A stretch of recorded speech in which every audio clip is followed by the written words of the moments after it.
Hello, how are we doing?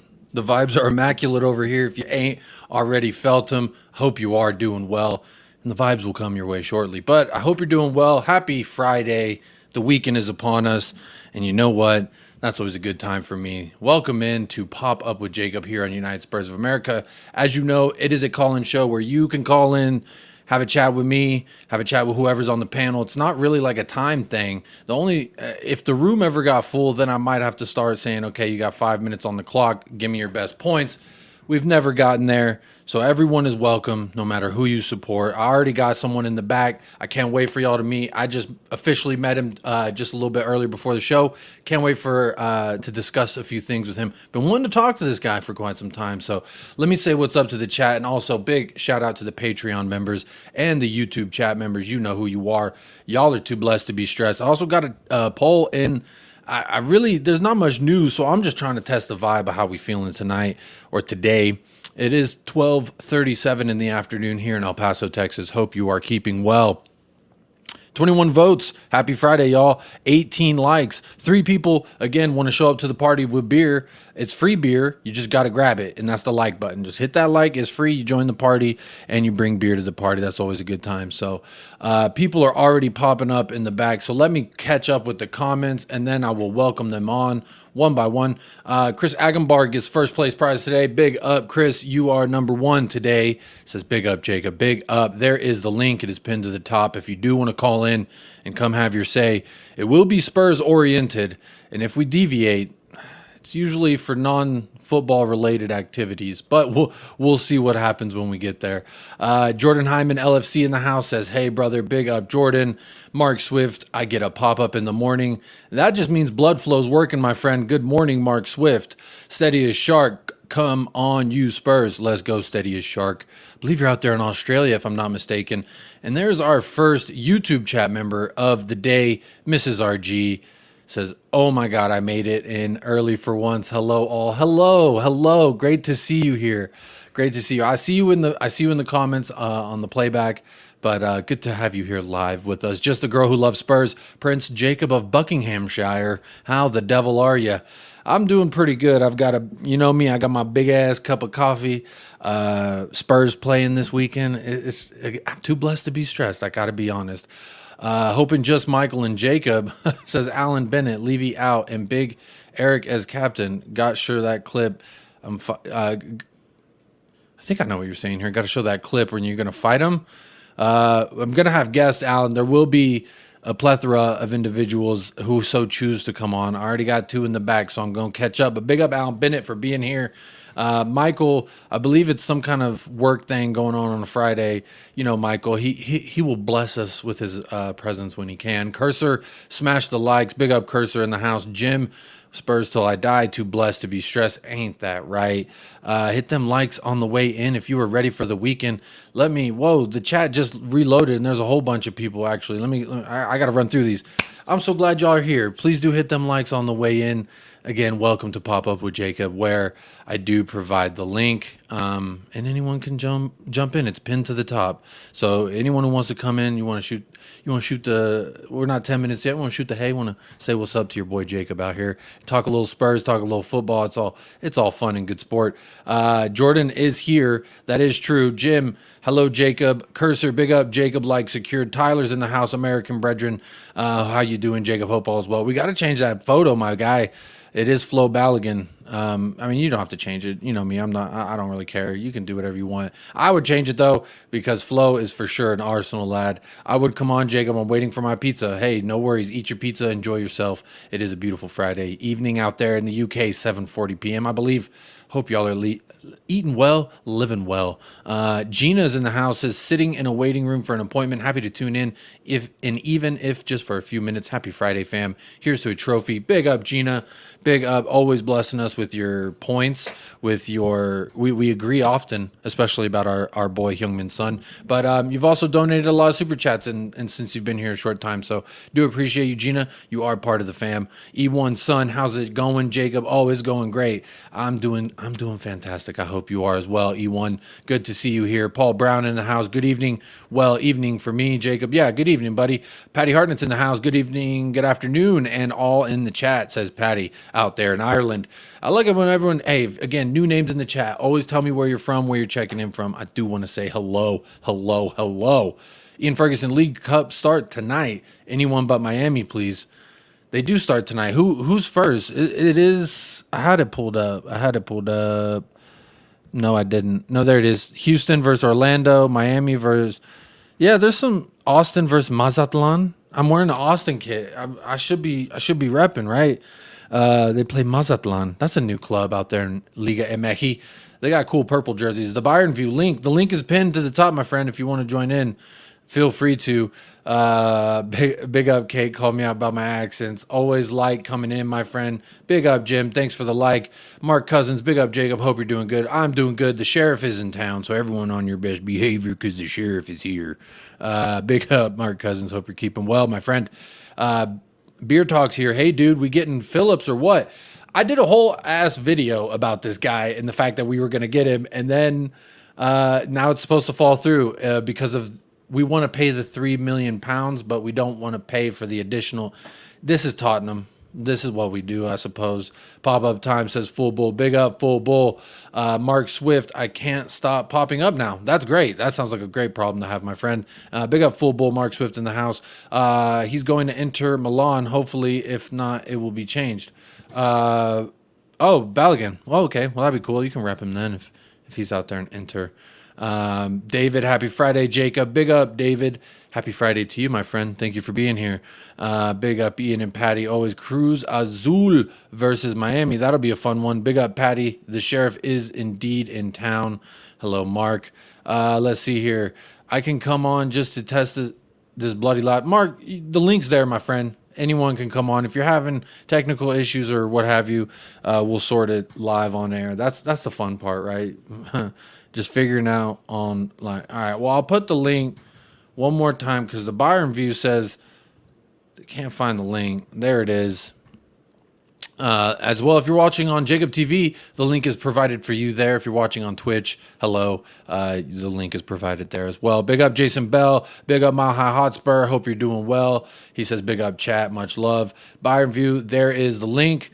Anyone wants to come on? The first guest, actually, you might know the Bayern View because he's wearing your shirt. So let's bring him on without further ado. What is going on? Tubes, my man. Oh, that's Toronto. You changed. You changed. Nah, let me change back, man. This team sucks. Oh, there we go. Yeah, there we go. This team sucks balls. Forget about TFC, man. Hey, shout out Brandon Cervania, though. Y'all got Brandon Cervania. Here we go. That's my dog. I do like Brandon Cervania. He plays for Toronto FC now. That's my guy. So if you ever see him, show some love. Say that Jacob sent you. But how are you keeping? You got the Bayern shirt on. This is my first time meeting you. It's the first time probably the viewers of the channel have met you. We've been trying to get this sorted out, and I'm glad that we've been able to meet. So first, how are you feeling? How are you doing? Doing great. It's a nice sunny Friday afternoon. Can't complain, man. It's almost the weekend. Well, my weekend just started, actually. So all is well. All is well. The Harry Kane drama's dragging on. Obviously, we're going to talk about it in Ignatium at some point, either today, tomorrow. It's always being talked about, right? But Ange Postecoglou, there were some really good quotes that came out that I want to share with everybody when the time comes. But as a Bayern fan, how are you viewing this whole situation? Where are you at with it? It got tired about 2 weeks ago. Like, oh, this is dragging for so long. Because, of course, like you and me, we want our players to be ready for the incoming season, right?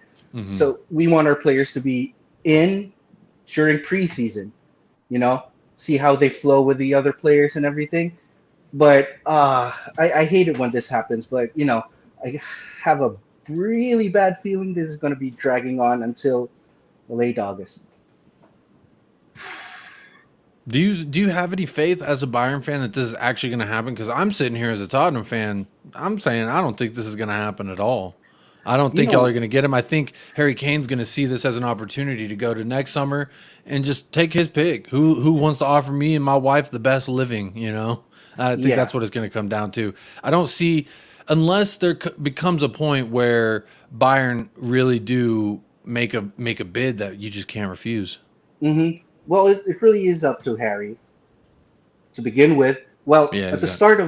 start of this saga, I was very pessimistic about this. It's never going to happen. An English player to the Bundesliga doesn't really fit in a way Mm-hmm. because we did have one English guy a few years ago, 2 years ago, Omar Richards from Reading. Just one season, and he was back to the English league. So I'm very pessimistic at first, but then looks like Bayern has been uh, pretty pushy lately. Mr. Honus is living up to Mr. his name. Honus, yes, Uli Honus is our equivalent to your Daniel Levy. Levy. Oh, okay. Yeah, Okay, that's but interesting. I'd never heard the name before he yes, started flirting with my world's best striker, if I may say so I myself. know. Um, But then but again, he's been in management in Bayern for since '79. So he's been around the wow, block like wow. older, like So he since just we he were. just. I don't think He's he's been there dealt with forever. Levy with Daniel Levy too much because that's not a man you want to push the wrong buttons with. But Tubes, hang out with me. I got two more people in the back I want to bring out and give them a Go second to ahead, say man. hello. So hang out with me, Jordan. I'm bringing you in, Jordan Hyman with LFC. How are you doing, my friend? Hey guys, hey, hi. Yes, I was, yeah, hi. Hey, Bayern fan, Bayern Munich. Hey, Jordan. Yes, So you support absolutely. Liverpool, huh? Yeah, that's my club where Why so Okay. I sad? I'm so Why so sad. sad? Liverpool's a very good team. Yeah, he made some good No, no, no, business. no, no, no, Sobetzal no. It's and not my club making me sad though, but Oh, okay. yeah, well, I hopefully mean, we can take your mind off of it for the next however long we're going, my friend. And we'll keep feel you free to, company. yeah, yeah, yeah. Welcome to the channel. This is the first time I've had you on, so welcome to the yeah, channel. I'm gonna bring absolutely. on. I'm sorry, I did not hear you. Yeah, yeah. Go ahead. Okay. Um, got a good friend of the channel who just popped in the back. He's looking good. He was chugging something. I just seen him chugging something backstage. Let me welcome him in with a little tune. Here we go. Let me welcome him in. You did mention beer, though. He was chugging. It looked like soda of some kind, maybe.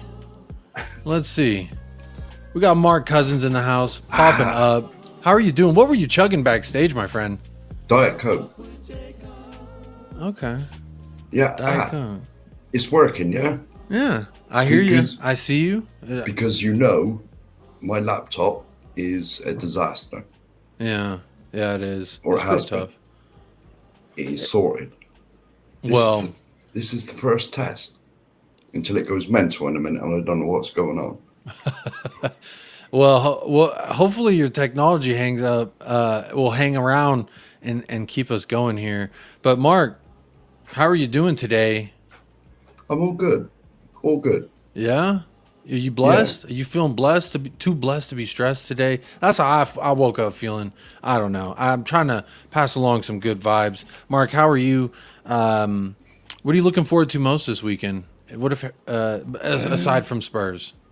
Aside from Spurs, Yeah, yeah, yeah. hope I was going to say the weather, but it's going to be miserable here tomorrow. Oh, watching the golf. It's the British Open, isn't it? Mhm. This weekend. Huh. Is Yeah. Tiger Woods playing in it? No, no. I I think he's I more or less retired. okay. Well, I can't wait for his son to come about because Yeah, he when looks good. they look the exact same. That's about as much Yeah, as I know about golf. I got a lot of one of my really good old friends of mine, huge golfer, and I tried out for golf once in high school and when I was a freshman, yeah. ninth grade, And my first swing at it, I missed the ball. The clubs were too short for me. I was too tall. And ever since then, I was like, you know what? Respect to people who can golf, but it's just not for me. I was always quite good. Yeah. Yeah, what I get down Speaking to? of golf, Harry Kane and James Madison, they've been Yeah, hanging out on the golf yeah. course with kangaroos and shit. That's pretty Yeah. sweet. 10 is the lowest I got down to, which ain't too bad. You know, it's average. Yeah, I'm pretty good at putt-putt. I don't know if you know what that is. Here in America, it's a franchise that Yeah, it's just like little miniature like- golf. Is that what it's called? Yeah. Is that where you got hit through the windmill and Yeah. Or there's like Like a crazy alligator chomp, and you got to Yeah, time it yeah, and hit in the gator's mouth. that's all That's fun good. stuff. That's all good. We like Yeah.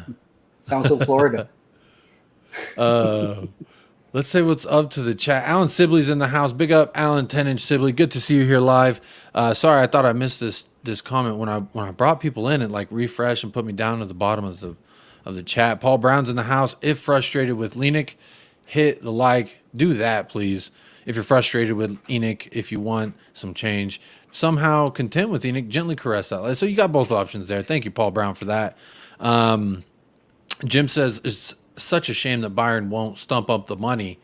I wonder if he will. I wonder if they will, if they have the money. This might be a good time to bring in the next person that just popped up with Jacob today here in the call-in show. I've never met them, but welcome in the Byron View. Hello. How are you doing? The camera's on now. Hey, I thought I was going to talk to a logo. It's hard talking to a logo. Sometimes it's easier when I see a face. But how are you doing? Yeah, I'm doing good. I know this man here. Okay. Welcome, boss. That's my boss right there. Here, I'll put y'all next to each other. There you go. Maybe I'll put Marky over here with me. I believe everyone's doing okay. Yeah. Everyone's doing good. Welcome in. I guess my first question I want to ask you, how are you feeling as a Bayern fan with this Harry Kane, the latest Harry Kane saga? I'm feeling okay with it. I think we're in too deep now to not go and get him, if I'm being honest with you. So yeah, but same as YouTube's, obviously he's representing the channel. Big up to him as always. But you know, I'm a bit bored of it now. I won't lie. I'm a little bit bored of it. I just want it to be done. You being a Spurs fan, are you the same? Same way? The thing is I also want Kane to say something.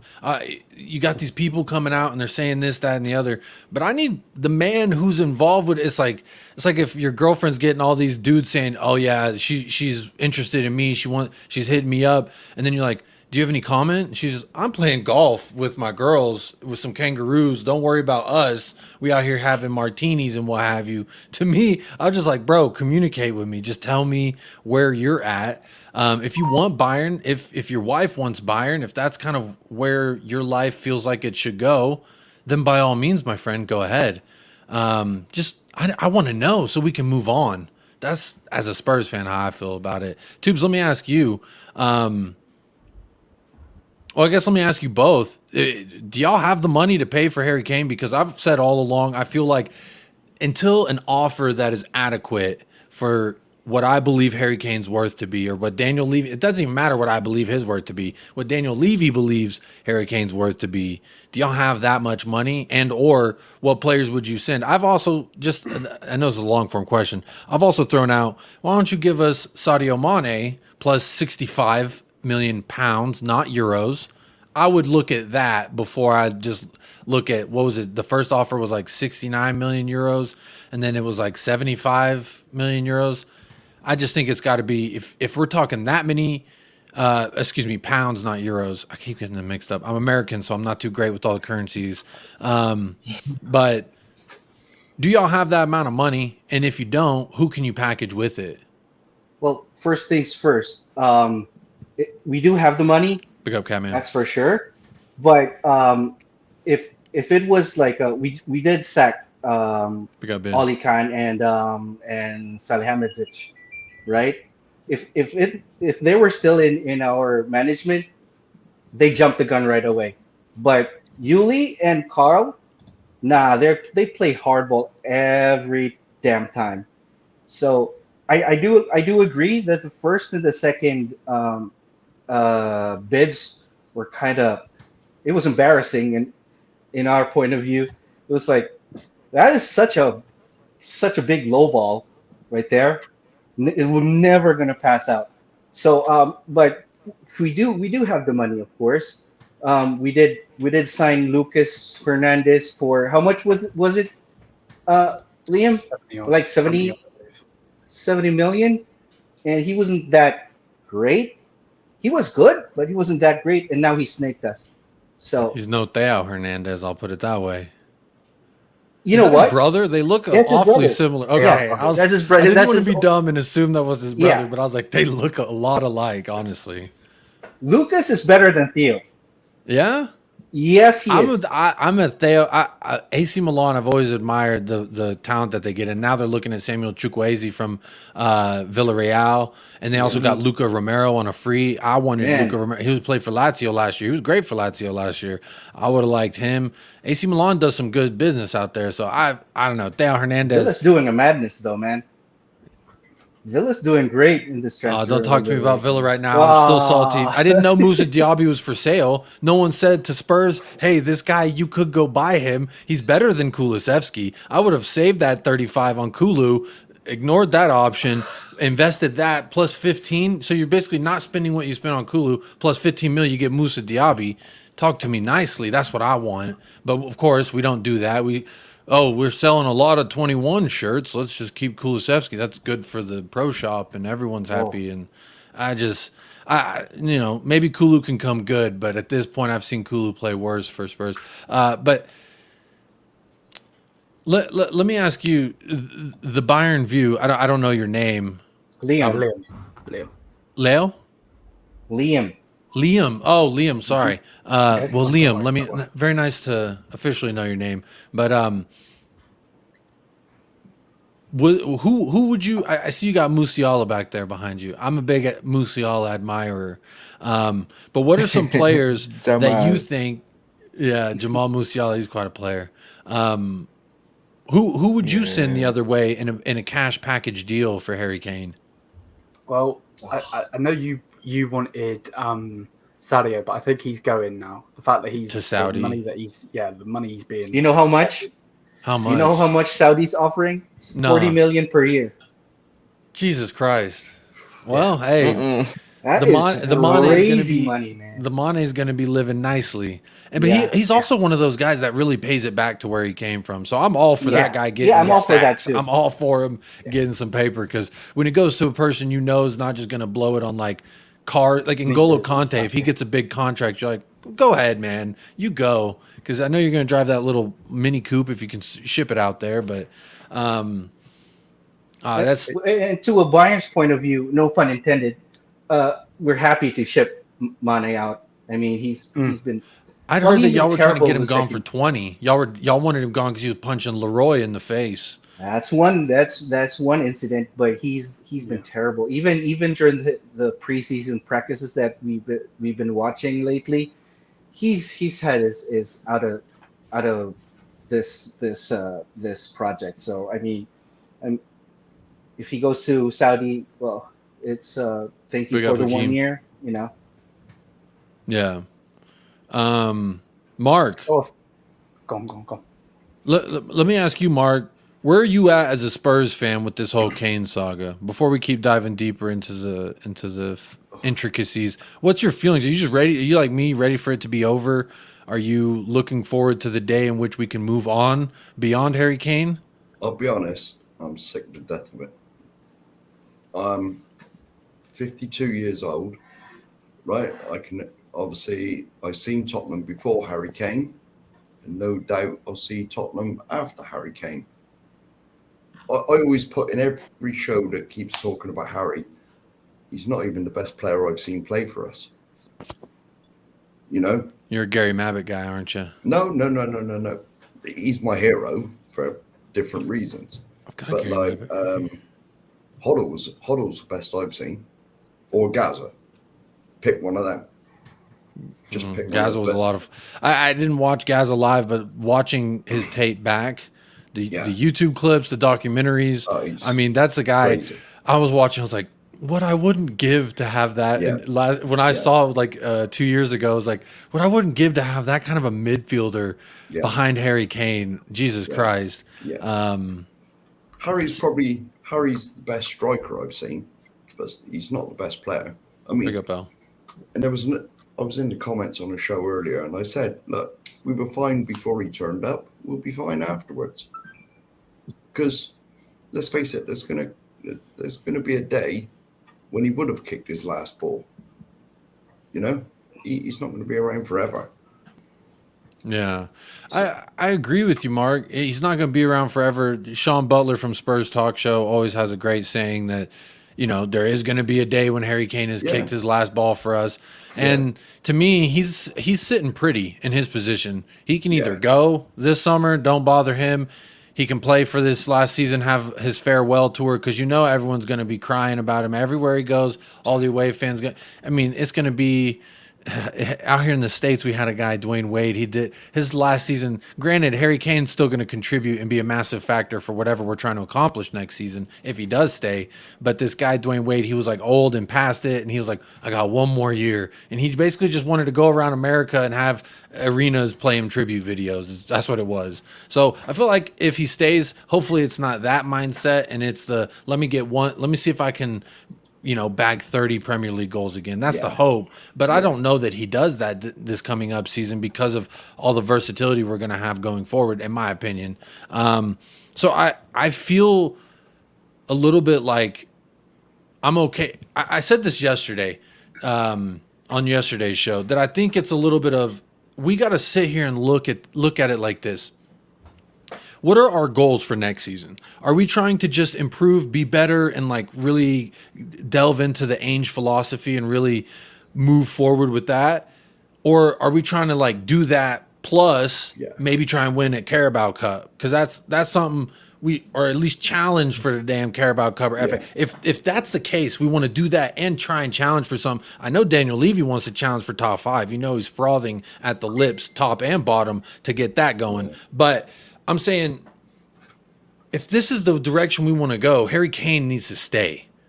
That's worth 70 million euros to me if that's what we're going to be trying to do. Like, it just depends the direction. Whereas if we're looking at it from the mindset of it's time to turn that page, it's time to look beyond Harry Kane and give Ange Postecoglou what he wants. I'm going to share a couple of quotes here from Ange Postecoglou. And it sounds like he's getting frustrated with this whole Harry Kane thing, if I'm honest. Here, let's look at this real quick. So Eric Dyer is always sitting VIP next to Harry Kane and James Maddison. This fucking guy is weaseling his little way back. I'm going to fight for my spot. They just dropped a documentary about me. I hate this. I had to show y'all. I didn't mean to show you this soon. Don't say that, bro. Do not say that. That's just to wind you up. Oh my God. I cannot stand this guy. And of course, who's he sitting next to? Fucking Harry Kane. You know what? Bayern, here's what I'm telling both of you Bayern boys. I'm saying, you want Harry Kane, you got Eric Dyer's part of the deal. You got to take him with you. Hell no. No. No extra charge. No extra charge. It's just an extra person, a human body you got to worry about that we can I'll take Højbjerg. No. You get Dyer. You don't need another cone man. Look, they're inseparable. They're look at them. They're here at the hip. James Maddison, bro, you need to sit at a different lunch table. I take Matters though. No, we want Matters. I'm so excited about Maddison. I bet you are. Oh yeah, I'm very excited about Maddison. This really makes me mad every time I see anything about it, and it's just like, Dyer can't play in the preseason friendly, but he can play a fucking game of cricket for Spurs play. What are we doing here as a club where we're whoring him out for Australian sports, but he can't even show up versus West Ham preseason so I can see if he can do a damn thing in the Ange system? And I don't think he can. And even if he can fake it and trick Ange Postecoglou like he's tricked the special one, like he's tricked Antonio Conte, like he's tricked all these managers into thinking he's actually worth keeping around, I can't stand it, man. I'm sorry to go on a little rant. I remember that game. Like, I think Mourinho was still your manager back then. He had to rush to the toilet Oh For the yeah. Yeah, that was walkthrough. the Oh, Carabao that Cup was versus Chelsea. Yeah. that was so hilarious. To be fair, he had a great game that game. That was like Yeah, his he did, one of he his did. only good games. That is Maybe the fastest. That is the fastest he ever moved. Or Yeah, it was the fastest he ever moved. I remember, the or and quickest that was turn the he ever most. had. yeah, That was the or most animated I saw yeah, Mourinho too. or when he ran up into the stands for that. I'm gonna go at that man who was having a go Oh at his yeah. brother. Yeah. That's the 2 times he's like. That's the fastest he's moved. That's some funny stuff there. Big up Hakeem in the house. That's the new name. Followed me over from Insman TV. Shout out Insman, a Liverpool channel out there if you didn't know. Everyone, big shout out to everyone in the comments. Sorry if I've been missing y'all. I've been engaged in this conversation. Having some Bayern fans on. It doesn't happen every day, so I want to squeeze as much lemon juice as I can get out of these two folks. So Liam, let me ask you. I want you to put a Spurs hat on. Like, look at it from a Spurs perspective, and we have a new man. This is just a thought process. Is that here. even possible, Liam? I think. I know what you're saying. Yeah. So, like, look at it from an objective standpoint, right? Yeah. You have a new manager. You're a talisman of a player who's quote unquote scored the most goals for your club, and he's chasing these things. Is it something that you want to hang on to as a fan, or is it like we have a new manager, it's time to implement a new philosophy and turn that page? How would you see it? I guess maybe the Lewandowski thing could be a good but he wasn't. But Lewandowski, if I'm not mistaken, he played at Dortmund. He wasn't like in your academy, a chunky young kid rejected by y'all's rival and like has a chip on his shoulder. You know what I'm saying? Like. It is hard to replicate exactly what Harry Kane has meant to Tottenham, at least for me. Like, ever since I've been a fan, Harry Kane's been killing it for Tottenham. So I can't imagine a world where I don't see number 10, Big Kane, out there. So what about for you, looking at it, like if you were a Spurs fan, or maybe like tap into how you felt with that Lewandowski thing. Just talk to me a little bit. Are you trying to move on, or are you trying to hang on to him as long as you can, maybe squeeze a little bit more from him?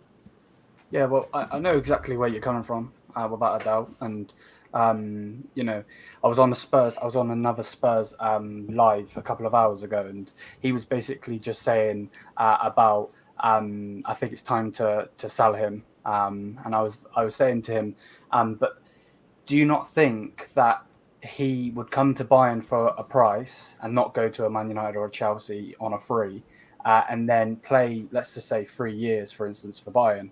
And then come back to Spurs. I generally can see him trying to go back to the Premier League and breaking that record. It's in reaching distance, that record. And I generally can, and especially with him not speaking out, and like this is basically his way of pushing out, isn't it? Like he's not going to sign a new deal. He's basically pushing his way out, and I don't think he wants to burn all of the bridges like Levy has, like Lucas Hernandez has with Bayern. And I generally think he wants to come back, personally. But from a Spurs perspective, of course, when we had Lewandowski, I would have done anything to keep him, generally, because I knew that. And I think you kind of are in the same position with us, kind of, because I knew that Bayern wouldn't go and replace him. I knew it wasn't going to happen. And I think it's the same with you guys. So yeah, that's basically what I would say. I know where you're coming from. I wanted to keep Levy.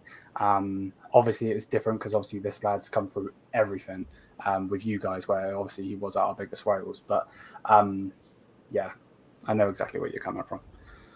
Well, that's good. That's comforting. At least it validates how, because I am stuck somewhere in this like, sell his ass. He ain't speaking up. He ain't one. He tried to leave 2 years ago. I have that inside, but then I'd like legitimately sit here and think about Spurs with no Kane.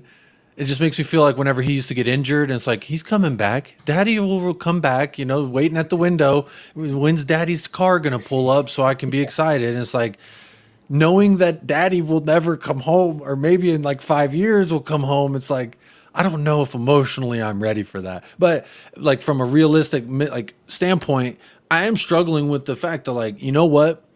We have to move on. Like we can't just stand by the window waiting for Harry Kane to arrive and stay with us and validate that existence for us. We have to look at, okay, I'm going to live my life. We're going to live our Spurs life and like move forward. Jordan, I haven't heard from you in a minute. So let me ask you, as an outside perspective, how do you view this Harry Kane thing? Are you just like, it's annoying, or is it like LOL at Spurs? But like, just try to tell me a little bit how you would feel if it was your talisman, your Liverpool boy through and through that has been flirting with City and flirting. And, Yes. Harry Kane. Kane.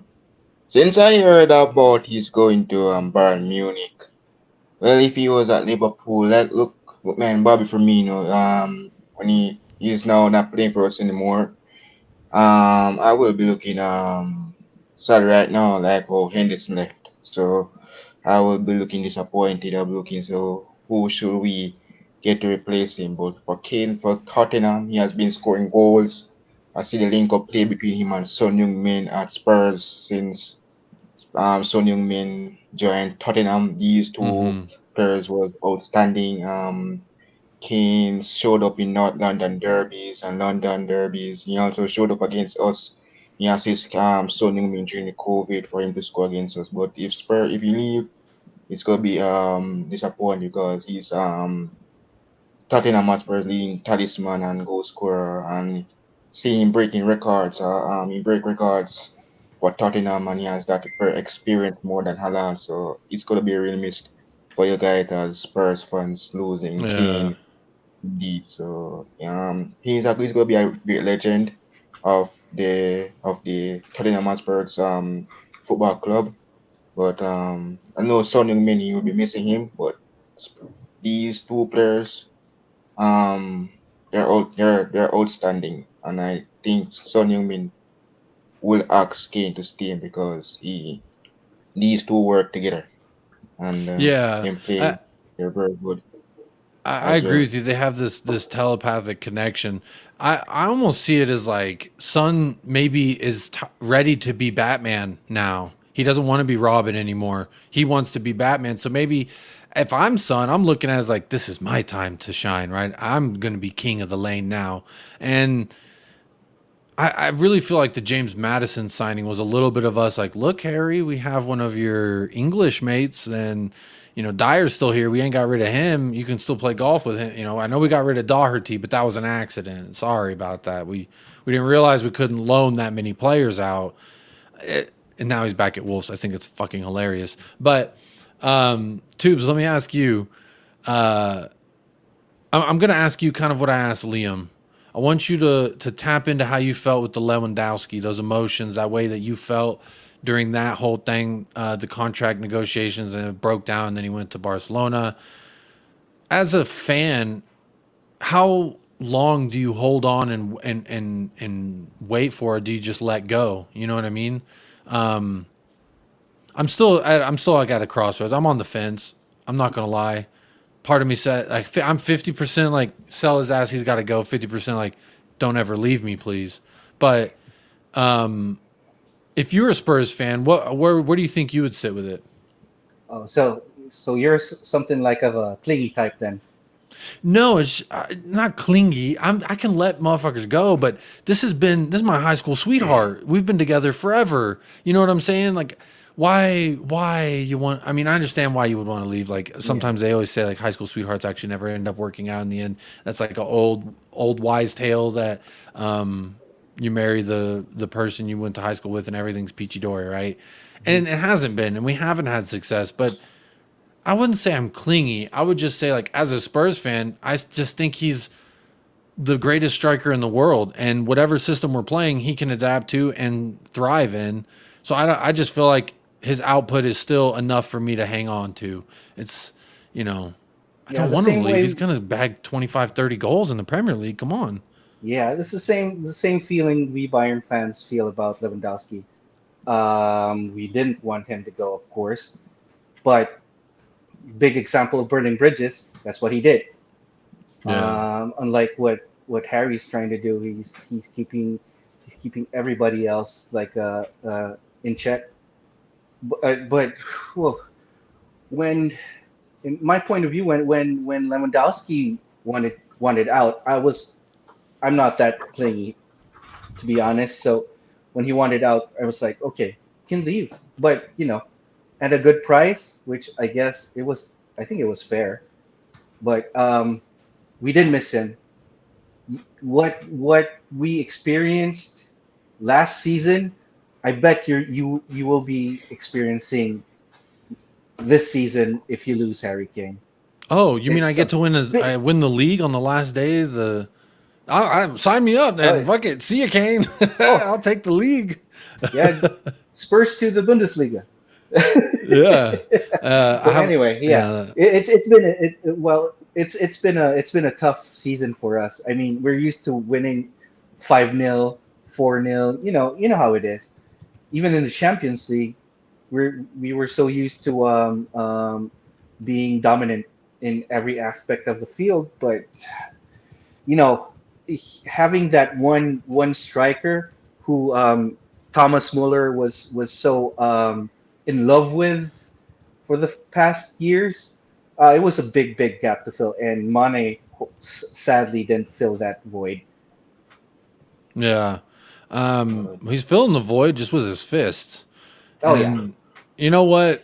I'm not gonna lie. Sane does kind of little bit got a face that if you catch me at the right time, I might just pop you in the face too. But you know hmm what? You should never punch your teammates. I don't condone violence. But I'm just saying, Sane sometimes.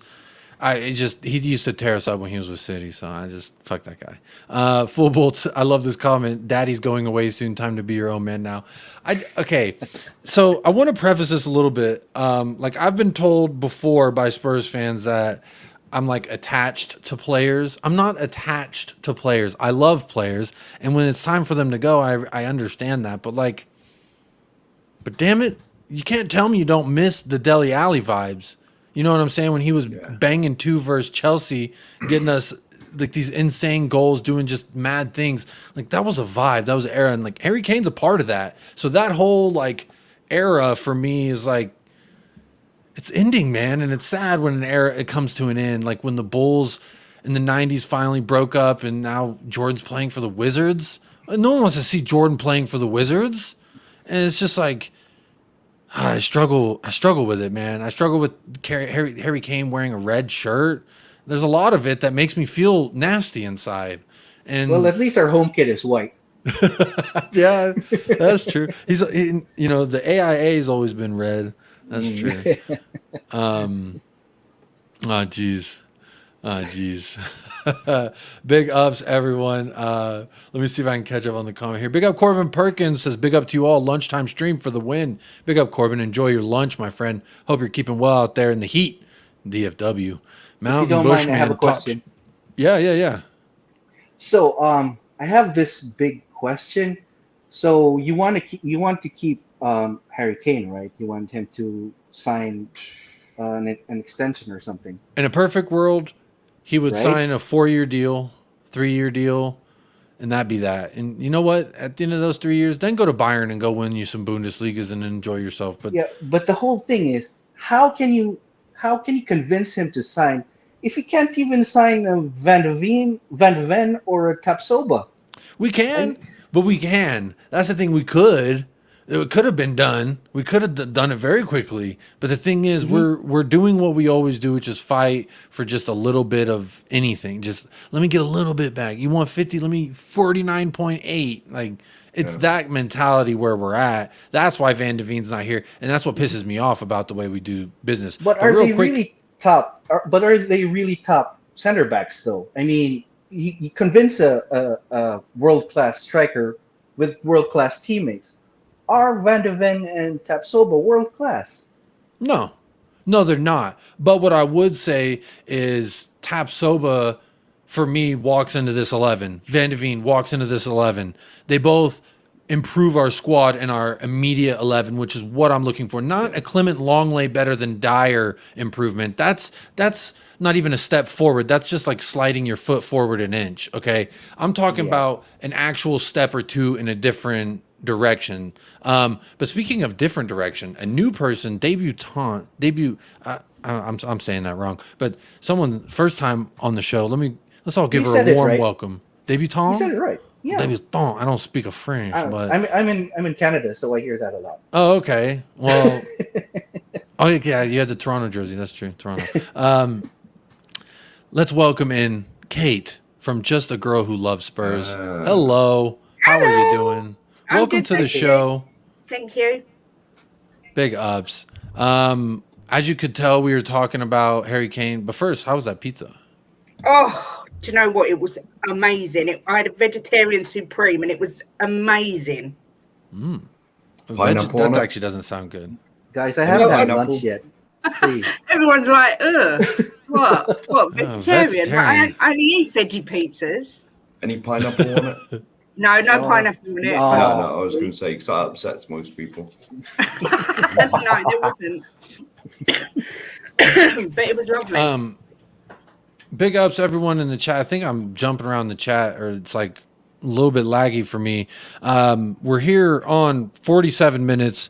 Please do hit that like if you have not already, or don't. Who really gives a shit? But also partake in the poll. I see 50 votes and 41 likes. 9 people want to party but don't want to bring free beer to the party. Don't understand the mentality. Questionable by you, whoever you are out there. But either way, it is free. You just got to pick it up and carry it in. It's a like. It's really just moving your finger down on the cursor. But anywho, Kate, Yes.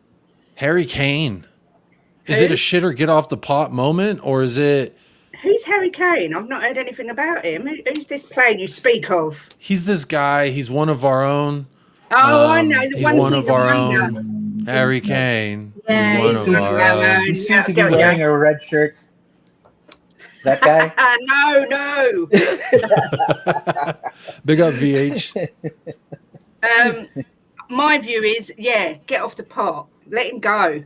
Get the money. I say, I said this to you last night, Jake, didn't I? I said if he had 2 years left on his contract, we'd be looking at 130 million. But for me, if we can get 80 million, let him go. He's not going to be playing against us. You know, he's going to be in a completely different league. So we're not going to have to worry about him scoring against us.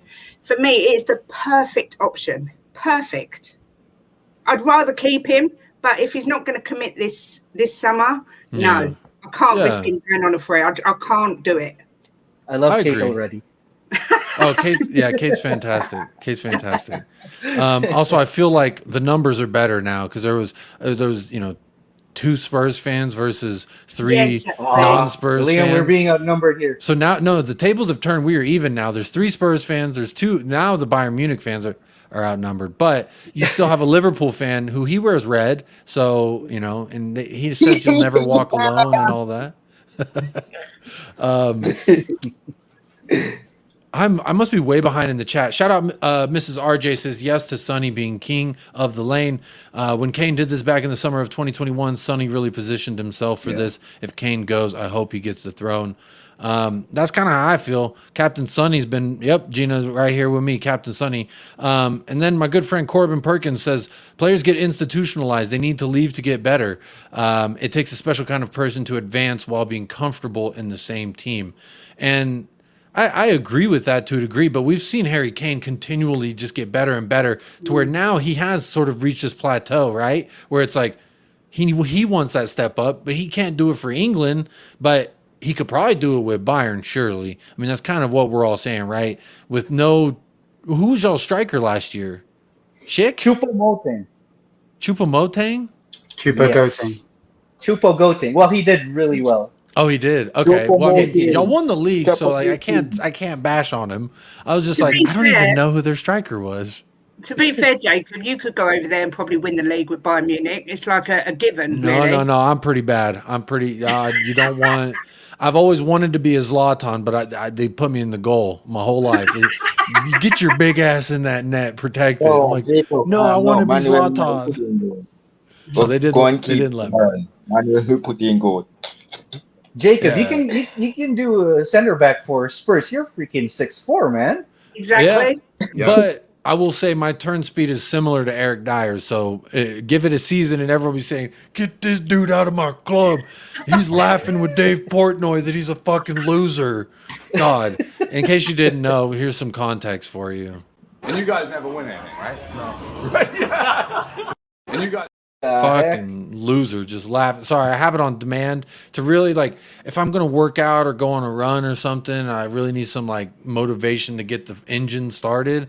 I just remember that we've employed this guy for going on his 10th season, and he likes to go into public face and laugh at the fact that we're losers and we never win anything. So it's just a constant reminder to those out there who say, well, maybe this year he can show something to Ange. And this year Ange is going to really get a tune out of him. And I'm just like, come on, man.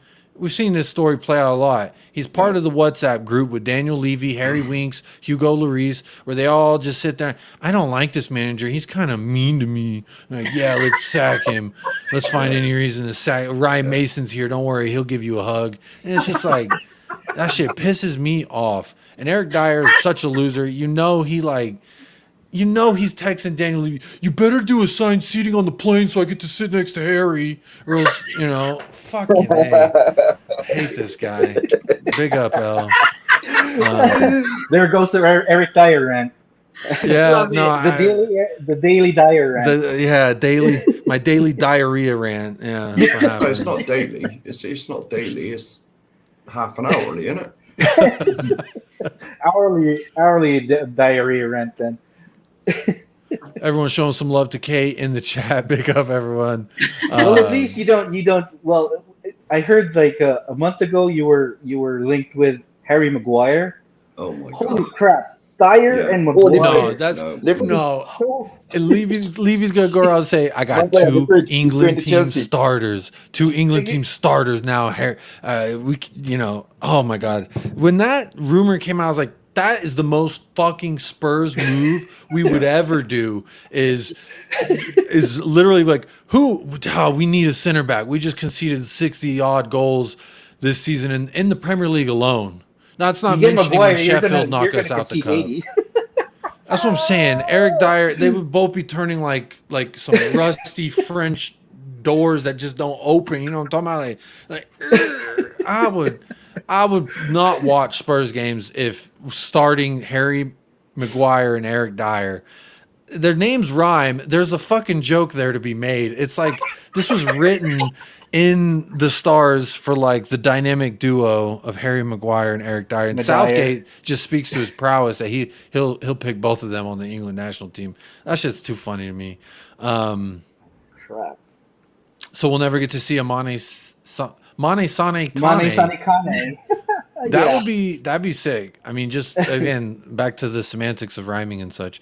You'll never see Mane, Sane, Kane front three. Sadio Mane, man. Jesus. Oh yeah, you have a Liverpool fan here. If I could ask a question. Absolutely, ask away.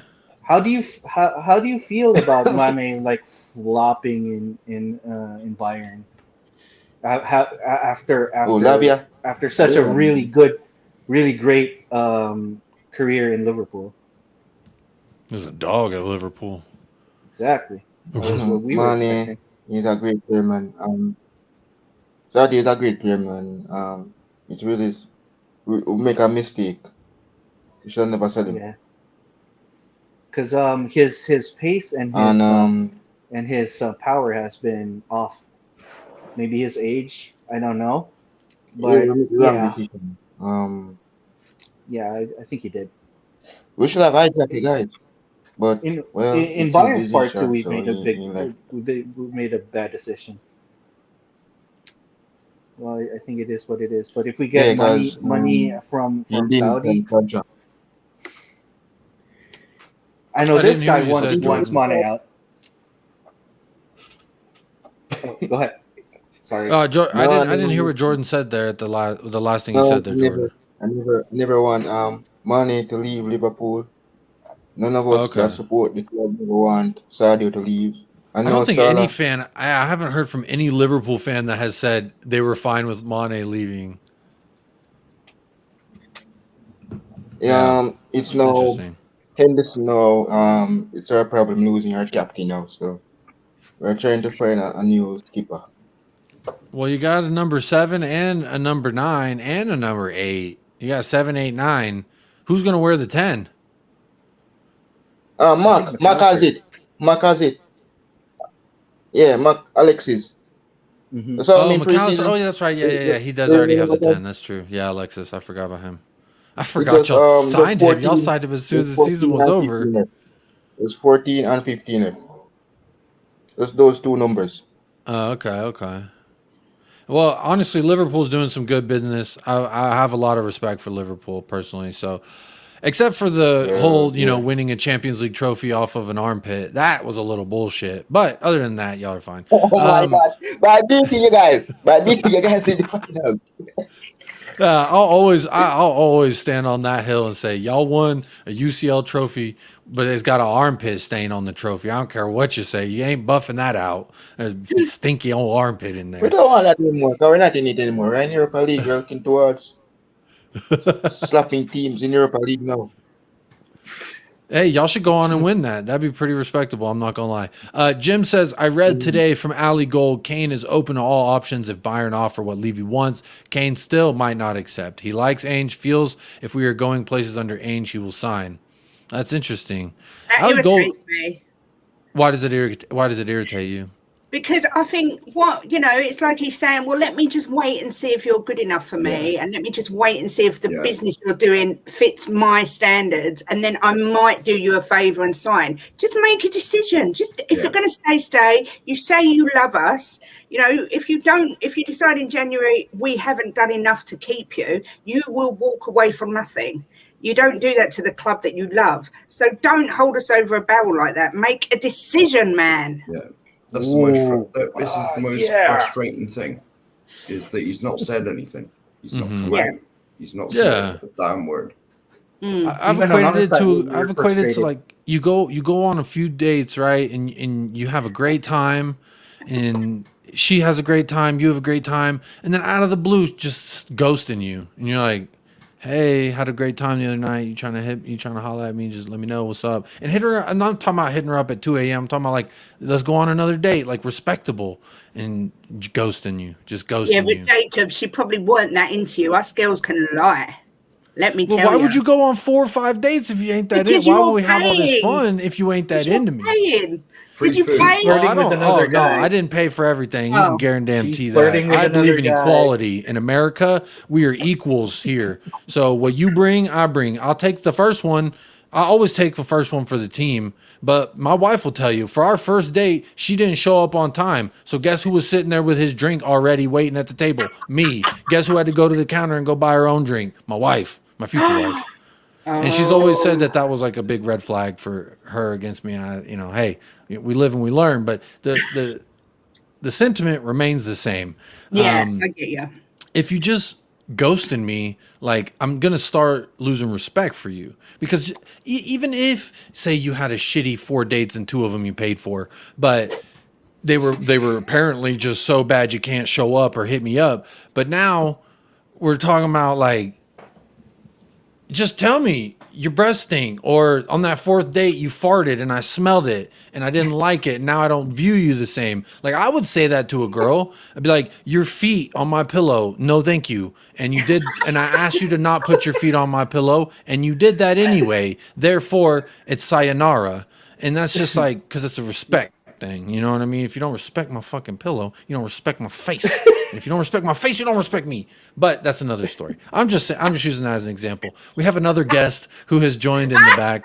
So without further ado, to help us get back onto Tottenham and to maybe shed some more light on the Harry Kane situation, we've got the one and only Adrian Schroka. How are we doing? I'm fine, guys. It's good to be on and for you to invite me on and meet these new guys that I've met in person. I don't think anyone here is new to me, actually. I might have seen them texting in chat channels, but I don't think I've seen them. Can you hear me? Yeah, I can hear you. Yeah. I see you. You're up against the wall. Yeah. Okay. Yeah. So, Your patented background. I've only just signed on, so I don't know what you're talking about. Oh, I was going off on a wild tangent about Harry Kane hurting my feelings, ghosting me basically, and I don't respect that.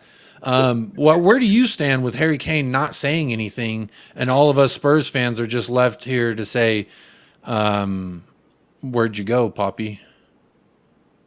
Well, with Kane, I mean, what you got to do is look at it from Kane's situation. If you were Harry Kane, what would you actually do?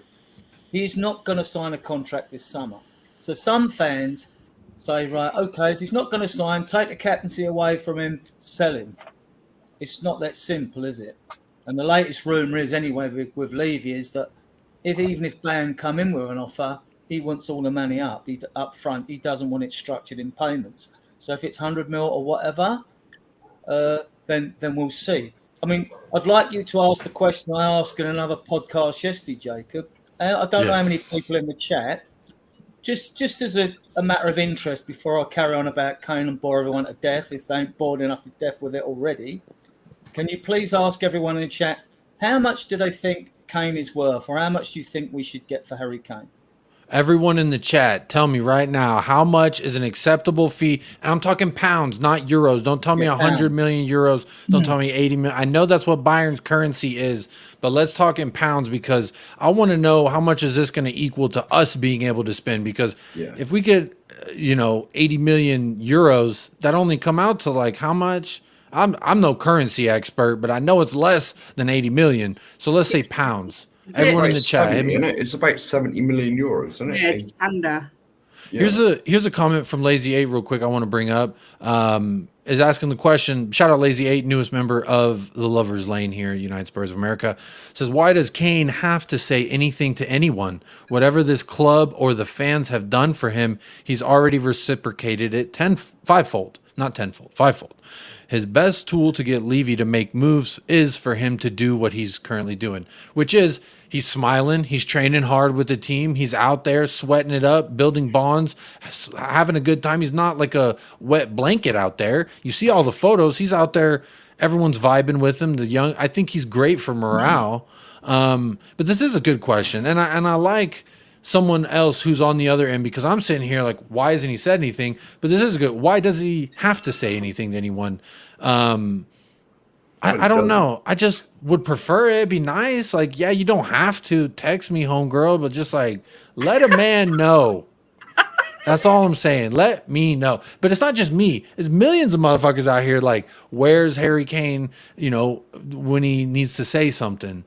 And you know what? I think his actions are speaking volumes, because he's doing what he didn't do 2 years ago, which was fucking show up for work.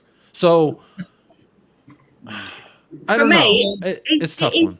He's got all these people that will be telling him not to say anything. And obviously, by not saying anything, he's trying to get Charlie, by trying to get the best deal. But when you look at what Sonny's done and straight away come out and said, look, they wanted me to go to Saudi, I didn't want to go. As fans, we want to hear that. We want to believe that our players love the club as much as we do. We don't want to hear that it's the money and it's this. But in reality, football is a business. So he probably isn't going to come out and say that. But like I say, as fans, we want the fairy tale of, oh, Harry loves us as much as we love him, and he's going to stay with us forever. So let me ask this question to the Spurs fans here. What does that say if Lucas Moura sheds more tears and more emotions about leaving Tottenham than Harry Kane? What does that say? What kind of message does that send? Not a lot, does it? I just think when Harry Kane does go, he probably will cry like a baby. Whether he does it publicly is he better do it on camera, because I need it. He better fucking do it in an interview. A goodbye to Tottenham. Maybe this isn't a goodbye, but a see you later type of moment. I don't give a shit. You better do it on cam. I need them tears. I need to drink them. I need to feel them. Rub them on my chest. What gets me is, like, all this talk, there's been 2 rumoured verbal bids for Harry Kane. The largest one is £68 million, whatever that converts into euros. 80. Bayern Munich haven't made an official bid. Not one. They haven't made an official bid. This is similar to the Man City situation, except they wanted to offer like low money, for Kane as well. If Bayern's that interested, make a bid. You're the one who's trying to force the deal. Harry Kane's not going to force the deal. He's not going to ruin his legacy. You're the one, make a bid. Yet they won't make a bid. So why not? What happened at the breakfast between Levy and the head of Bayern? I think Levy said, look, if Kane goes, we want all the money up front. No messing about. This is what we want. They've gone away and it's not happening. I believe that Kane is playing his cards right from his point of view. He'll wait until January to see how well Spurs are doing under Ange ball. If Spurs are doing well, then he'll consider signing a new contract next summer. If they're Is that a not, slap in the face to fans for him to say, well, prove it to me? Or has he earned that right because of the service he has provided thus far? I think he's earned that right because he didn't get his move to Man City. I think he's earned that right. Well, he did want to go, and he did drop his tools a bit, didn't he? And he did step off the ball, and then he came back into line afterwards. And so that's still in his mind.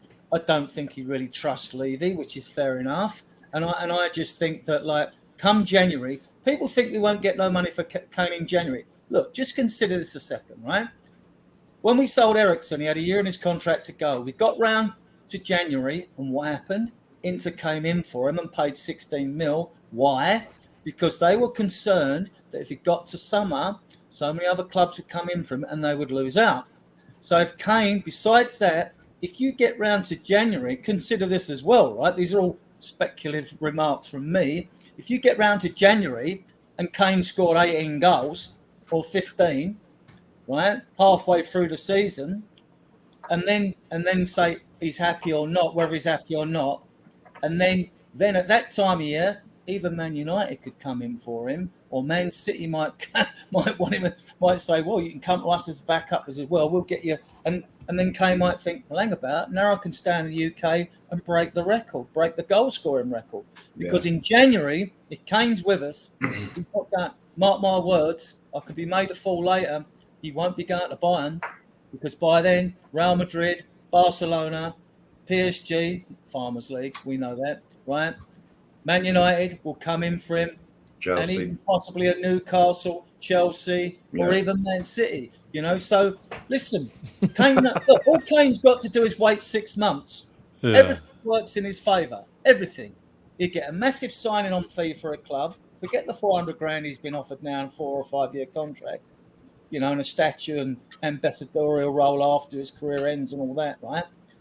6 months, everything is in his favour. At the moment, it's Levy. I'm lagging a bit. I know it's because I'm not moving. Oh, it's just your video. We hear you fine, though. All right, that's fine. Okay, that's good. I'm ugly enough anyway, right? So, in a Bayern's point of view, all those meetings, our side was asking Levy like a definite amount, but Levy wasn't giving how much really. So thus the back and forth, lowballing, I would even say, as a Bayern fan, we were trying to lowball you. 70 million euros? Well, no way. Even us Bayern fans know that. But it would have been like the saga would have been closed immediately if Levy was to say how much really. If he would say 100 okay, 100 million pounds. Oh, we can't do that. Okay, we'll go somewhere else. But in this case, there's no definite amount. Thus, the saga. And I'll tell you what. It looks like even in this chat and the other chat that I was in podcast I was on yesterday, the actual, there's a few Spurs fans that put a lower figure on it. But from a Spurs fan's point of view, the figure seems to hover around 85 to 90 million pounds. So I'm not sure what that works out in euros. Obviously, Levy is going to highball it by it. He's going to want 100 million to 120 million. And bear in mind that Kane will play. Look, if the likes of Giroud and all that can play, and Ronaldo and Messi can play at a late age, Kane can as well, because Kane's not renowned for his pace, is he? He can even drop it in midfield. He's a number 9 and a number 10. So he's very. You want to say something, Liam? No. It's fine. Carry on. Oh, okay. So welcome to the show, Liverpool 12th man. How are we doing, Mr. 1-2 in the house? Hey. Welcome. Appreciate you allowing me to come on the platform. Hello to the rest of the panel, and hello to the chat. Definitely. I know I might not be a Spurs supporter, however. Hey, I know. But that's okay. Everyone's welcome here. All the same, it's all love. I appreciate the open dialogue that you that you create Yeah, on this platform. we all love the beautiful sport, and that's just the way I see it. Like, regardless who you support, what colors you wear, we all fell in love with the same damn game. So I respect everyone's opinion. I appreciate banter. To me personally, I've always when I play competitive sports, to have the person you're playing up against talk a little shit to me makes me play better. So I've always been a fan of banter. I've always been a fan of, giving it and taking it just as much as you can. Wait, let me pause on that for a second. But let me welcome you in, and let me just obviously the topic of discussion has been Harry Kane. That is the talk of town. Yeah, that's the reason why. How do you see this situation as an outsider? That's one of the reasons why I wanted to hop on this on the platform, is because as an outsider, of course, look, if you guys, I see the way that we as Liverpool, and I'm speaking from a Liverpool perspective, I see how I've seen so many club legends just leave my team. Okay. I've seen them get the honor guard, fortunately with Bobby and Milner. But then also I'm now about to see, Hendo and Fab leave basically quote unquote out the back door in essence, not necessarily getting that proper send off.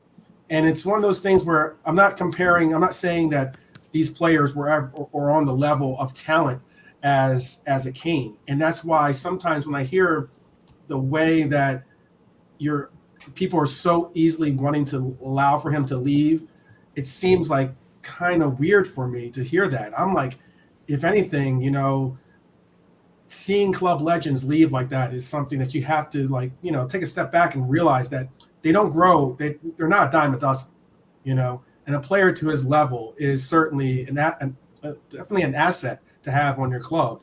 And it's just one of those things where I'm just like, it's one of those Joni Mitchell songs where, you're just going to really regret it when he's gone type deal. And that's just where that's the 2 cents I wanted to just put in. I agree. There was a comment that came in. I was trying to see if I could find it. But shout out whoever it was that said it. They basically said, what Kane offers us in jersey sales, ad revenue, etc. in a season is more than what Bayern is offering us. And I've always been of the mindset, if you give me an offer that I can't refuse, or at least now a respectable offer, I've even stepped myself back. I used to just say 100 million, or you ain't even talking to me at dinner. I ain't even gonna meet you at the restaurant. That's how I felt. But okay, now I'm looking at it with a lot more factors. Okay, I can dial that back a little bit. Let's just make it worth everyone's time here and worth so you give me something that's a respectable offer. I'd rather him stay if it's only 60 million pounds. That's Richarlison money. So I make one last point before the rest of and I'll allow for the panel to go on. I just want to say that there's a thing in Europe, Jacob, you're in America. There's a concept that's called make me move. There's if you own a home, it's called a make me move price. Okay. Mm-hmm. So you might own a home, you're attached to your home. You build it up, you love your home, right? And there's oil underneath it, and they want that sweet, sweet nectar. Sentimental. But there's always that price that'll make you say, oh wow, how much did you say? And excuse me. And that's where it is with these kinds of players, is that okay, make me move price. And unless you hear that price, and I'm not saying that I'm not saying I'm not even a Spurs fan, so I'm not saying I have any legs in this fire, but I am saying that if it's going to be making you give up a player that you do rate, it has to be a number that makes you say, oh, okay, I understand what I'm going to get in return. And I'm not saying you allow for him to leave on a free, but you still have to say, hey, maybe that last year, concentrate on bringing in the talent around him that makes him say, I want to stay and be included in this project. That's what at least I'm saying. Okay. Jacob, mate, I just want to add something. I mean, Bayern are not a renowned club for paying large sums of money for players, right? But they're not alone in Europe, so we're not dipping them out, right? Particularly. But you take a recent transfer. This is where European clubs annoy me and I get irritated with them. You take Brighton. McAllister went to Liverpool. How much did he go for? I can't remember. Release anyone know in here? What did you say? Someone said it. McAllister. It was a release clause, like McAllister. 35 was the release clause. 35 million, 38, yes. something like Yes, that. I Right, hear- okay. Now, this is when we start comparisons with players, right? So McAllister goes to Liverpool for 35 million. He wouldn't have played in the World Cup final if Lo Celso was fit. One, because Lo Celso is very pally with Messi and they gel together well, right? And yet, European clubs now want to offer £10 million for Lo Celso. I mean, that really is, that really is taking the mick, you know what I mean? And this is what you get with a lot of European clubs. You see, they don't want to pay the money and they always plead poverty. Well, they haven't got the money. When Premier League clubs going for a European player, totally different ball game. Suddenly they want like this inflated price for the player. When you check on transfer market and you look around, you think, okay, if transfer market's undervalued the player, all right, maybe add another 5 mil, and then you find that the price they want is 20 mil above that. So the maths don't. I mean, the situation between the Premier League and the rest of Europe, we know they rely on Premier League money, European clubs. We know they rely on us to come and buy their players so as they keep functioning. And they'll always shuffle the pack. They always shuffle the pack. They'll sell their big player off for the most they can get. And they'll buy someone in for 2/3 of the transfer money they get in. And it's like rinse and repeat for them. So they keep ticking over, But I just think, even with the Lo Celso thing, it's a joke, All right, we will have to sell some of their deadwood off cheap. But what is, just Bayern fan here, what is the most Bayern have ever paid for a player? Do you know? Lucas, right? Yeah, 70 million, I believe. 70 million 70 million euros for a center back. Is that euros? That's huge. Is that euros? Yeah, that is huge. Euros, yes. I know 70 million I think that's euros, around wow. 63, 65 million. I know they've just bought Kim Min-jae for about 40 million, I think, isn't it? Yeah, it's a release clause again, but we did sell Lucas to PSG around the same amount, so we didn't lose that much money. Yeah. Wow. And you look at Dortmund, see, in a lot of the Germans clubs now, they come and buy the younger players that our Premier League clubs don't snap up. Like Jordan Sancho was bought, then sold for a fortune. You've had mate who's just gone Real Madrid, plays for England's midfield, I forget his name now. Big up, Gina. Bellingham, right? And because we slipped up, we asked all the scouts in the Premier League missed him when he was at Birmingham, was it? It was Birmingham or something like that, or West Brom or something like that. Birmingham, yeah. So, they like to buy cheap and sell dear, which... to add to your point, though, I have two points to make then. One, I can understand your point because, look, we just got an offer, for instance, that is Liverpool got an offer for Luis Diaz for something like 50 million or something like that. And people are like, oh, would you take it this and that? And I'm like, that's an insult, first off, considering that we paid about that for him. And then considering the fact that I definitely rate him higher and his market value is much higher than the number that they're coming in on. So that's what it is. But it might be a negotiating tactic in trying to come in low. But the one thing that I can't stress, and this is something stress enough at least, and this is something I've done on my own channel and been doing on other platforms, is that a lot of times people look at the basic number in the sense of the basic transfer price. That's all well and good, and that's a part of it, because we all talk about net spends and everything. But there's a more complex element to net spends, and that is what you're going to actually pay the player when he gets to your club. Exactly. So, that is a major selling point to that player. The player can care less about how much you're getting or how much you have to spend to get him to your club. He can care less because he's not getting a part of that. But what he does care about is how much he's going to actually make when he does get to your club, And that's like a big portion of where and how like a lot of these deals that we're talking about get over the line. And it's something that you have to factor in. For instance, we're talking about replacements for Henderson or even Fabinho, and we're looking at maybe trying to go for a Kimmich. And I've been telling a lot of my Liverpool supporters, my brethren, to say, hey, slow to roll for a second, because one, there's a reason why Kimmich wants to go to Real Madrid, because they can afford it. He makes £321,000, okay? £321,000 a week. That's not happening. How is that pounds though? If he's that are paying that in the Premier League, period.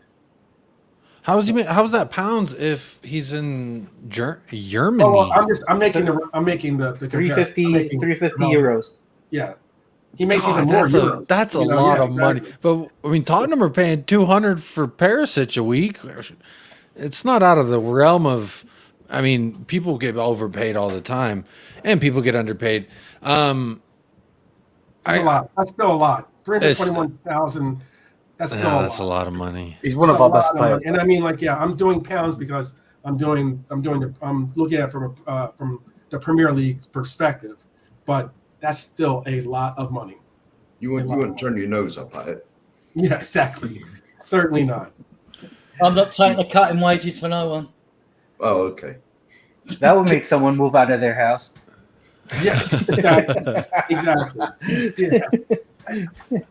Liam, The wage packet, then you've got the loyalty bonuses. It's like if you don't force a move, you'll get your loyalty bonuses. Probably something to do with Kane there as well. He'll be on about 16 million a year. He'll be on anything from like 200 grand upwards, and he's been offered. The media says 400. I heard 350 for a different source, but it's not really that much difference really to me because it's just such a vast amount of money.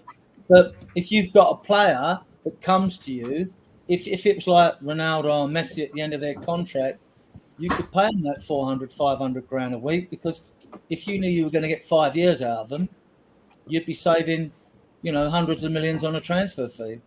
So you wouldn't be paying the fee. But the problem is when it doesn't work out with Ndombele and all that, you've got to take the hit because no one will take them because of the wages, and then you send them out on loan for peanuts, right? And I just read a comment about peanuts right here while you said that. and Leopards don't change their spots, and I don't see Ndombele making it a Premier League. If you can't make it in the Italian league, a slower league, and when you also come from Napoli, right, who won the Italian league at a canter, they're in the Champions League. Got Champions League football next year, right?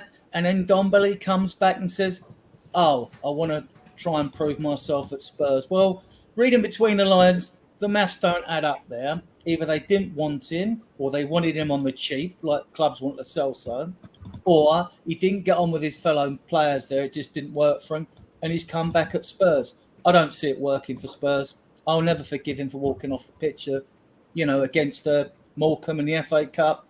And for him to, for me to forgive him, I'd want an apology off him.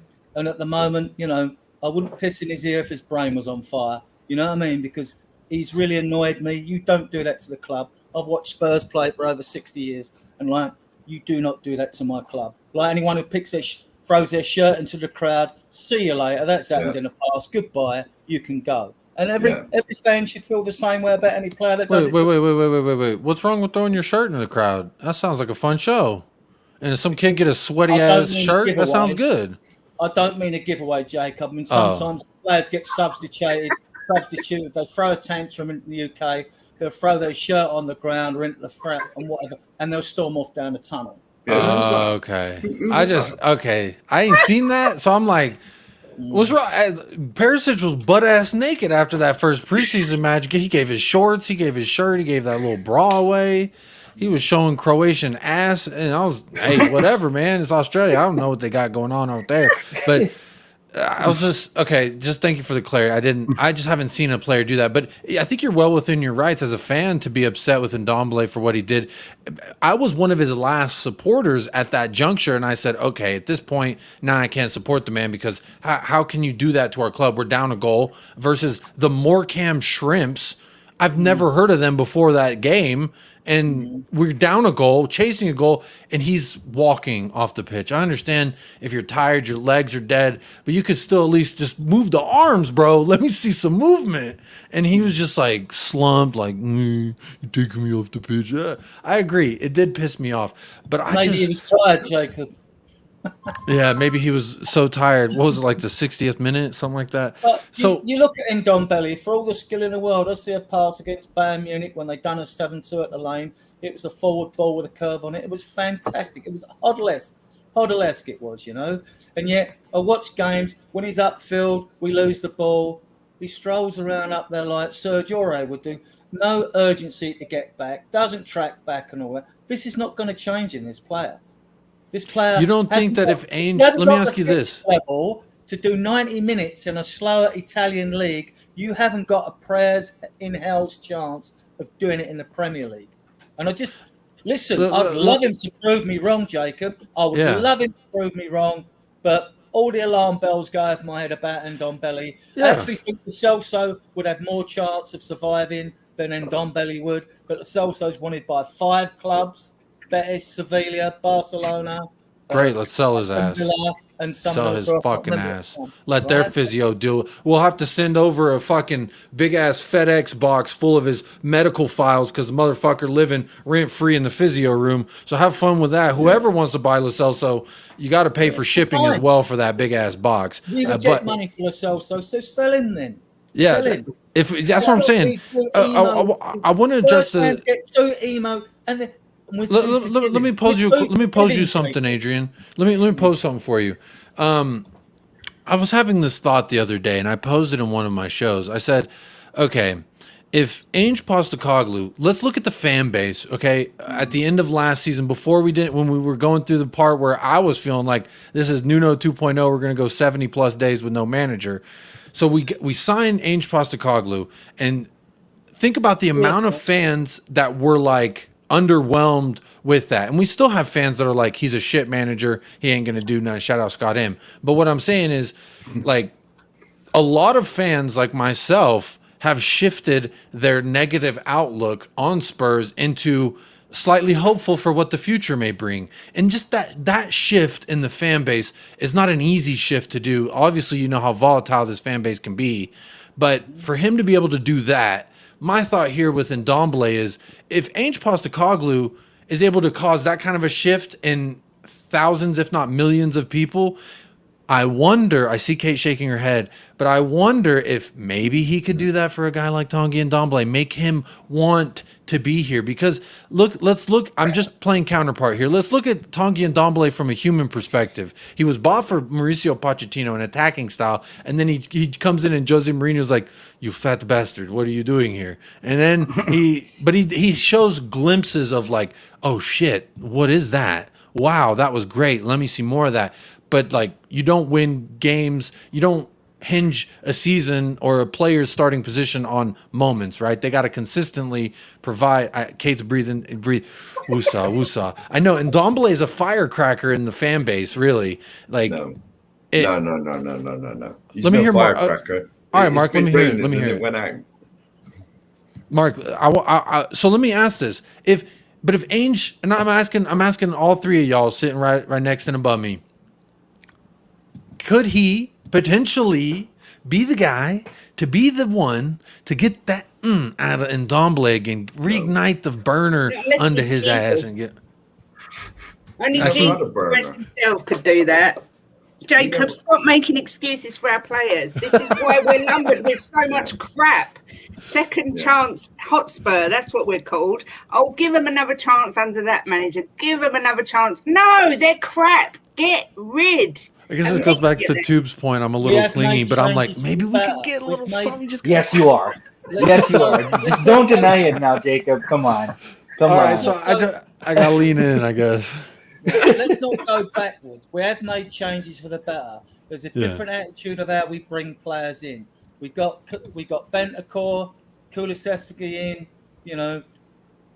and we got Solomon in, Maddison in. These are all positives, right? We're bringing these players in. Let's not go backwards. What previously happened with the likes of Ndombele and Lo Celso? Where was the proper due diligence done on these players? And I don't just mean their skill set.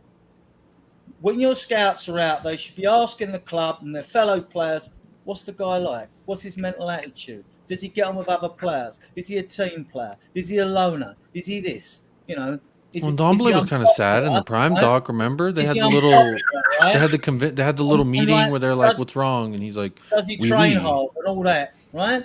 That's not been done before. We wouldn't have ended up with Ndombele if that had been the case. We would have waited.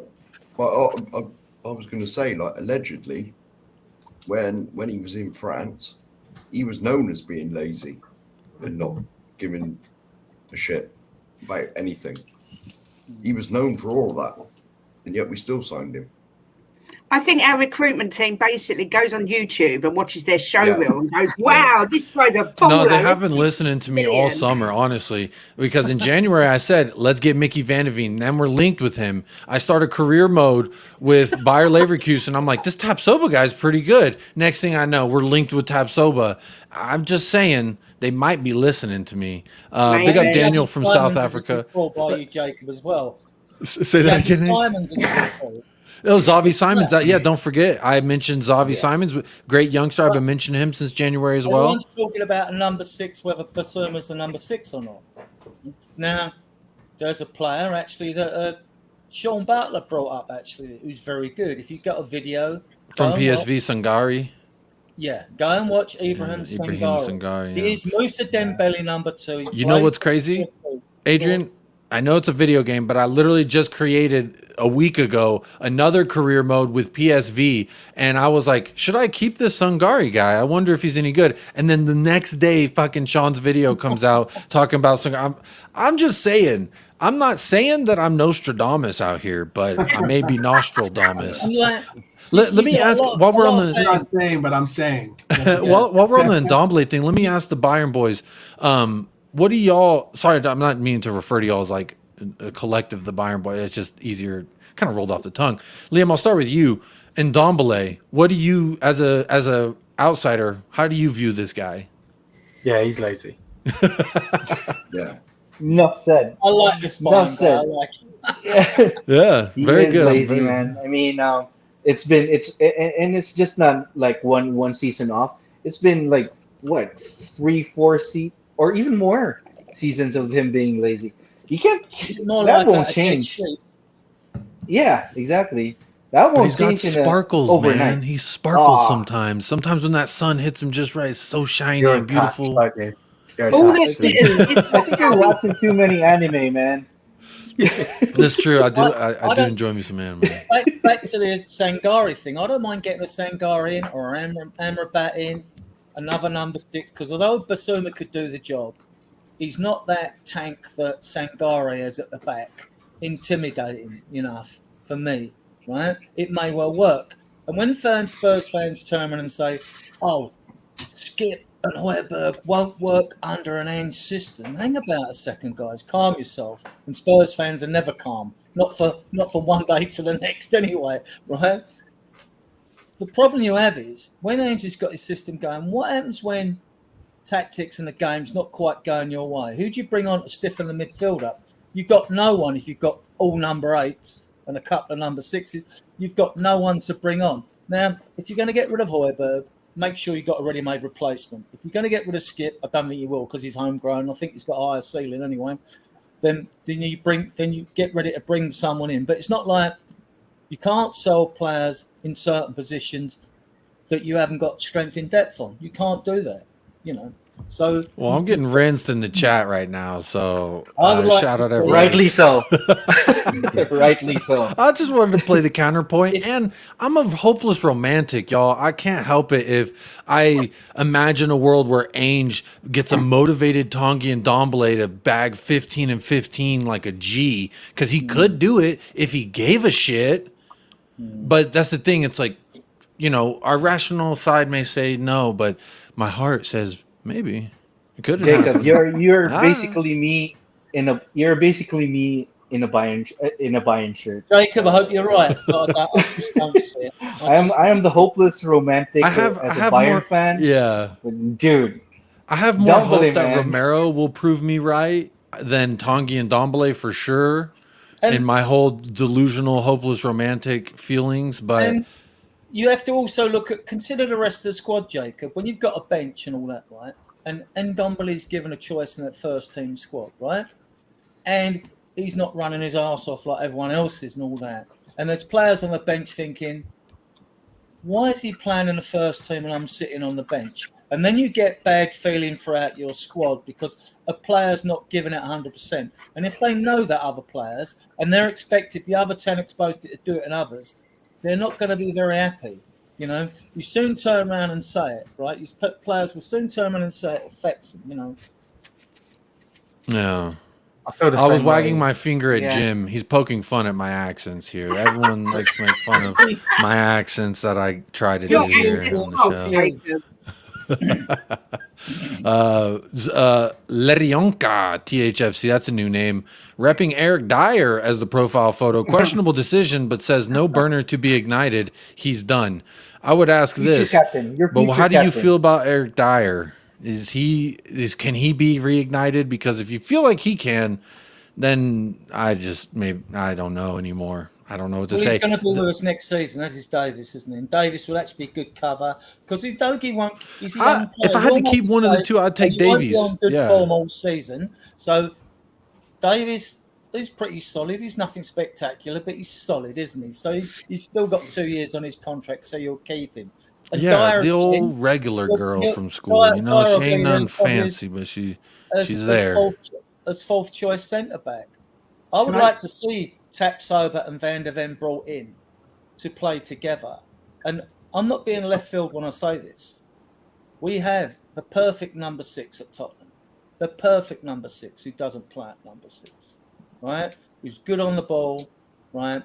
In tight situations, okay. He can split a defence and all that. And that player is who? Basuma. No, it's Romero. Yeah, I knew you were going to say Romero because you never put him in defence. And Romero, like, he can pass the ball, he can tackle. You're an opposing attacker. You're coming up against Christian Romero, mate. You're going to think twice with going a yard. Yeah, near your him. watching. watching. You ain't trying to get embarrassed. I know. And like, all he's got to do, and he can pass the ball, Romero. All he's got to do is to lay it off to one of the number 8s. Because if we're playing a back 4, you want a number 6 who's going to patrol that back 4. When Romero come looking in like that, you got a problem. That's all I'm saying. He's swinging in on you 2-footed. You said, "Excuse me, my mama's watching this game. I can't get Jacob, embarrassed." that guy needs some milk, mate. He needs some milk. He does. Hey, he is on the list of folks. Looks but like a prenup. He's such a magical man. Gotta always show love to the man Romero. A lot of people. It's funny because all the fans are like, everyone overrates him, and I'm like, bro, everyone fucking hates this guy. Everyone. There's people who like me, like, yeah, he can be better, but you know, everyone's like, no, he's shit, and everyone overrates him. I'm like, most of the fans do not rate this guy. They all say he's clumsy and all this. So it's funny the grief he gets. It's always fun. Let's got him in Just to chat. add to my never-ending waffle, sorry, Kate. Just to add to that, right? Romero's weakness is probably he's a bit weak in the air. The only thing that concerns me with Tapsoba, although he's 6'4", he's supposed to be weak in the air and well, which I don't know if that's true or not, just speculation. But if you push Romero forward like he did in Italy when he played in a back 3 and he used to step in midfield before we bought him, then you have less chance of Romero. He hasn't got to head the ball, and you've got less chance of him giving away a penalty. So I think you get less of a risk with him as well. But you'd have to bring in 2 quality centre-backs behind him. So will it happen? No, I doubt it. It's unlikely. No, definitely But not.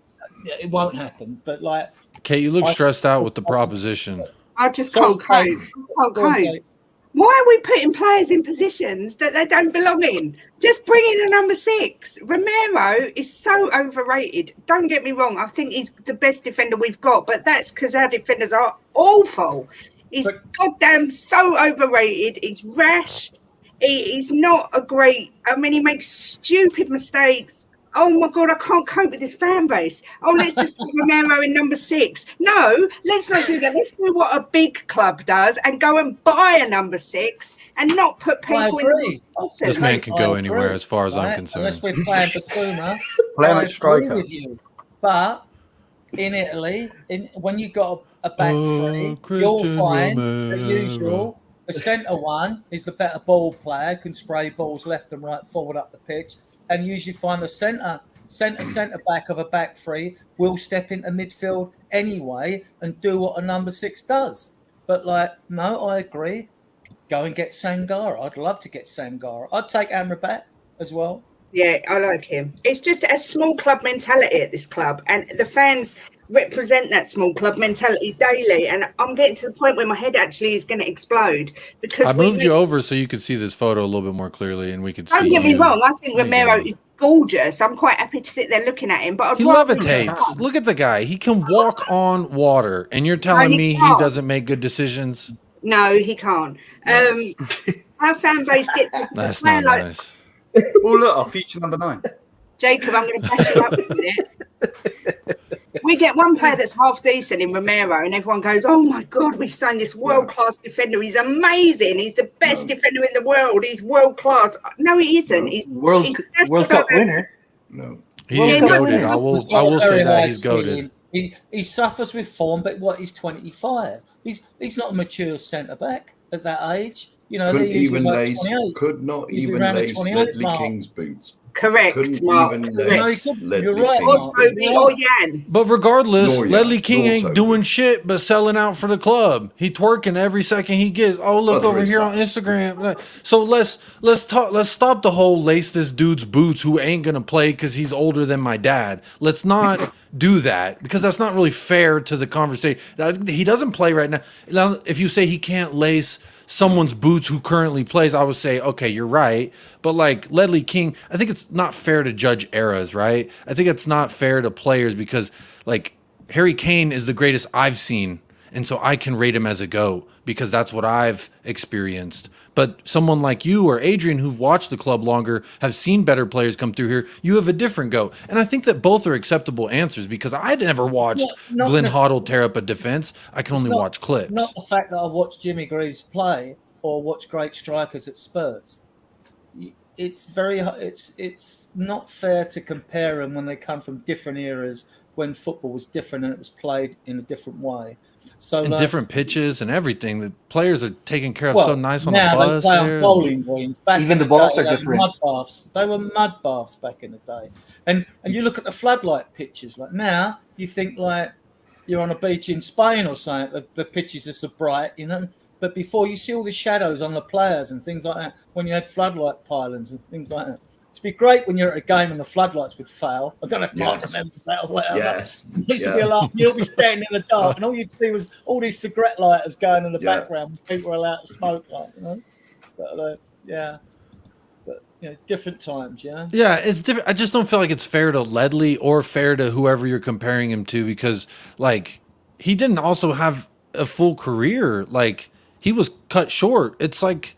I just don't think it's a fair way. I mean, it by all means, feel free to do it. I just don't think it's fair to the debate to really say like he couldn't lace this guy's boots. We don't know if he could or if he couldn't until I saw them next to each other or playing in the same genre of the sport is so different to what it is now to what it used to be and then even before that is different. So it's a constantly evolving thing. And that's with every sport, I think, as time goes on. The natural physicality of players has changed because of science in sport, basically. Is All what I I will see. say, Sorry, Mark. No, all I will say is that he's the best of what we got at the moment. Yeah. He's the best of what we got, but he's not elite. Like I'd sell him in a heartbeat. Yeah. I'd sell him in a heartbeat if we could get the money to get Van der Ven and Tapsover in a heartbeat without even thinking about it. I wouldn't. That's just opinions, isn't it? I would keep him. But, like, you know, I mean, he's there. He's in the mix to start. You know, but, like, it's people like Eric Dyer and Davis and Roden and all that. That's the ones that's got to be shipped out. Because... I mean, Dyer's been here 10 years, and the fastest he moved is when he ran into the crowd or he went to the bog. Well, we all, most Spurs fans think the first two players out would be Sanchez and Tanganga, and it was interesting that Tanganga was given a start in that friendly. You know, and in a new position, the left-sided center back. Yeah, that drew my attention. Whether or not that'll be tried again, what really got me though is like, you know, my opinions on the term wing back, Jacob, and I'm not going to go into that again. But I remember at Newcastle and Leicester, right, and that friendly, Doesn't Porro ever look over his shoulder? I played at right back. I was crap, I'll admit it, right? But I was always looking around. I was always aware of around me, where the players were around me and everything else like that. But, like, Porro, like, he's got no... I haven't seen any defensive qualities from him whatsoever. That was good. No intelligent awareness. You know, his position's okay, but that's okay. But it's not okay if you don't look around and sense danger. He is not. Yet they say, oh, well, he can be coached defensively. Well, if he can be coached defensively, then why can't you coach Reguilon to be coached defensively as well? Who's another one who's suspect defensively. You know? Very suspect. I mean, Jared Bowen is a fantastic player. You could argue won them the cup on that last run that he had last season. But to me, we've had this problem with our defense. We make, and I'm not saying Jared Bowen's average, so don't anyone get upset with me by saying this, but we make average forwards look world class. There's a guy, Kiefer Moore, some Kiefer dude from some team in the league, in the championship, and we gave this man a hat trick. I think he's trying to get a hat 4. And this man, I'd never heard of him. Kiefer Moore. What was it? What was the team we were playing? Do y'all remember? I was like, who the fuck is this Kiefer guy? And why do we make him look so good? And it's just like repeatedly last year we did that. So to see it happen in the preseason match, Reguilon, it's the same thing. He's very suspect defensively. I don't have my. I'd rather see Udogie, to be completely honest. He's younger, bigger, thicker. In desperation, say, oh, there aren't enough leaders in the team. Our defensive frailties because we've got no leaders in the back. And then they'll mention Perryman or Mackay or Roberts or Mabba or players like that. They mention all those captains. Those captains were in good teams, for Christ's sake. If you're a captain in a team, you might be able to make an inspirational speech during half time, but you're not going to stop an error-prone centre-back from making mistakes. It's not going to happen. Captains, it's a myth. It's not about leaders in a team. It's about having enough quality in that team. Then if you've got a captain, you can try and come on, lads, just step it up, and know that the players around him are good enough. We just need to get another 10%, and we can win this game rather than draw it. But a leader's not going to... He's not going to improve a bad player. You know, bad player's bad, full stop. That's it. You know? No, you can't polish a turd. Exactly, Mark. I mean, you can. You're just going to make a mess, if I'm honest. Yeah. Liverpool has a question he wanted to ask us. He asked in the private chat.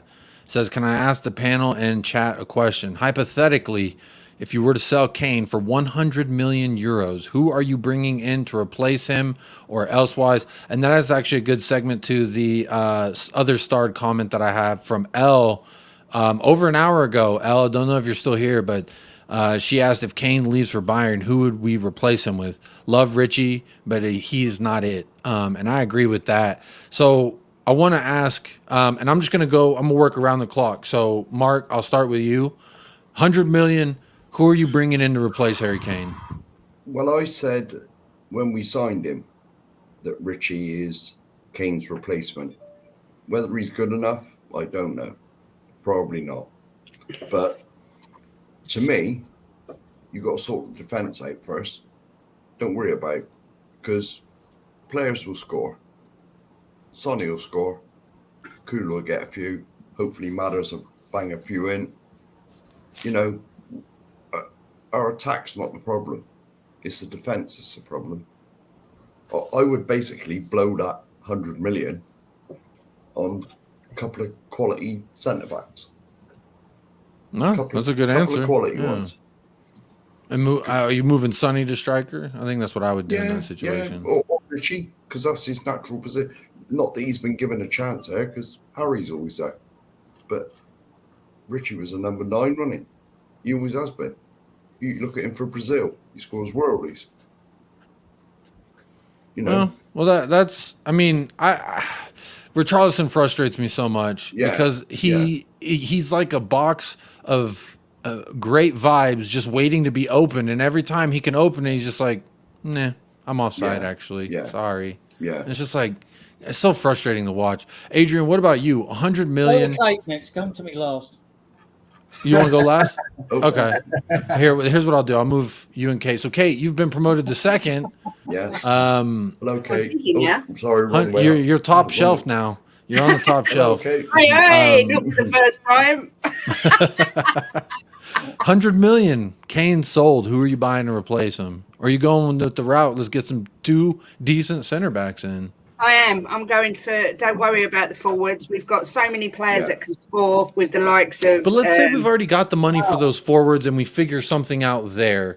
Let's say we do sign 2 center backs, and so we do that without the Harry Kane money. Let's Okay. imagine the world where we have this 100 million and we can go get whoever we want that's name is not Harry Kane or that's not linked to a bigger club.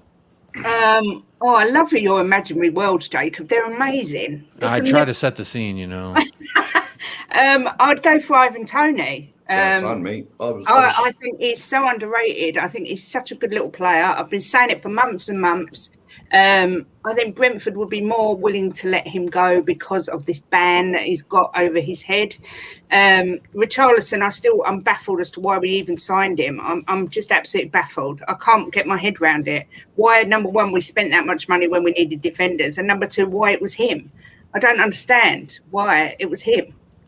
I don't get the hype. Yeah, he's got passion. That's all I hear from everyone. Oh, I love Richie. He's got so much passion. Yeah, but I don't care. I want him to score goals. I don't care if he's got passion or not. Sorry, I'm going off on a tangent. But That's fine. Nothing new on this channel. I would go for, Ivan Toney, and then someone like, what did you say, Sangoria? Sangari from PSV. Number 6. Sangari, someone like that, if we could afford it. But I mean, we don't need to sell to buy anyway. We've got bundles of money. But in your imaginary world, that's what I'd do. Okay, very good answer. The 2 Bayern, I don't know why I almost said it again. The Bayern boys are going to leave us very shortly. Don't know how much longer the show is going to go on, but I want to ask y'all, first off, I guess from your perspective, are you going to spend 100 mil on Harry Kane? If you got it, let's say you got it.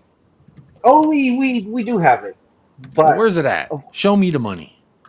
Because we haven't really spent anything during this transfer window. We got 2 on a free, and Kim and Jay, but we sold Lucas, so we haven't spent anything. So we do have the money. That's for sure. So show me the money. Why aren't you showing me the money? Show you the money, but it's like it's Yuli, man. It's our Levy. So he is a honus for showness. Yeah, he's not called honus for nothing. He's had dynasties of honuses before him. Yeah. So we do have the money, but maybe 100 million pounds would be too much for us Bayern fans, considering the age and everything, right? But if he does come in, we're up for the Champions League, buddy. Yeah, I mean, I think he can help propel y'all to. At the moment, aren't you? I mean, there's rumours that Pavan's going, Sommer, Gravenberch, Sabitzer. Either that Bayern want to get rid of about 7 players. You've had a lot of bloodletting in your boardroom. Members have gone. You've had the incident with Nagelsmann as well. I mean, if I'm Harry Kane and I was going to Bayern, the promise of Champions League, plus you didn't make the last 4 of the Champions League last year, plus Man City and Real Madrid are much better than you. Man City spanked Bayern put 4 past you in one game, and I don't know if they've done you in the other game or not. I can't remember. We drew.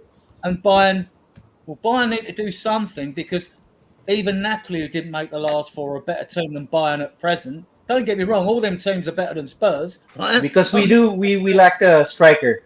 We lost Louis the first. This is our first. Mane punched Sane after a European game, so he's going. Right, you're getting rid of him. I want to get rid of him because he's. Sometimes we want to get rid of hands. Let's be honest. Sometimes you got to throw them hands. Let's be honest. A lot more people would be a lot cooler if they got their ass whooped at least once in their life. We get a striker Yeah, we get Kane would we win get the a league. striker. The We're German going Cup, we're but going for the Champions League. I don't see. That's for sure. I mean, when you beat us 7-2 in 2019, 2020, you beat us 7-2 at the Lane, right? But in the last 3 years, I mean, Bayern have won that competition 6 times, 3 times when it was a European Cup on the spin. Actually, you won it 3 times on the spin. I mean, fantastic. You've got a fantastic tradition and record, but I don't see Bayern win the Champions League with Harry Kane. I just don't think you're up there. You're nowhere near Man City or Real Madrid. They got Kim Min-jae, and if they got Harry Kane, I would argue it puts them in immediate contention. In my feelings, No, I don't see it. real quick, agent, they got to go. So I just want to get dream. Liam's. I just want to get It's always Liam's free to thoughts. He's dream. got to go real quick. Oh. Liam, when are you live next? And then also, how much? What is the most you'll spend on Harry Kane? Harry Kane, I think 100 million euros, which would go to 85 million pounds. But you guys need a centre back, so I don't know why we're not even putting Pavard in the deal, to be honest with you. Yeah, I just want this over, like a lot of you guys probably do. I just want him.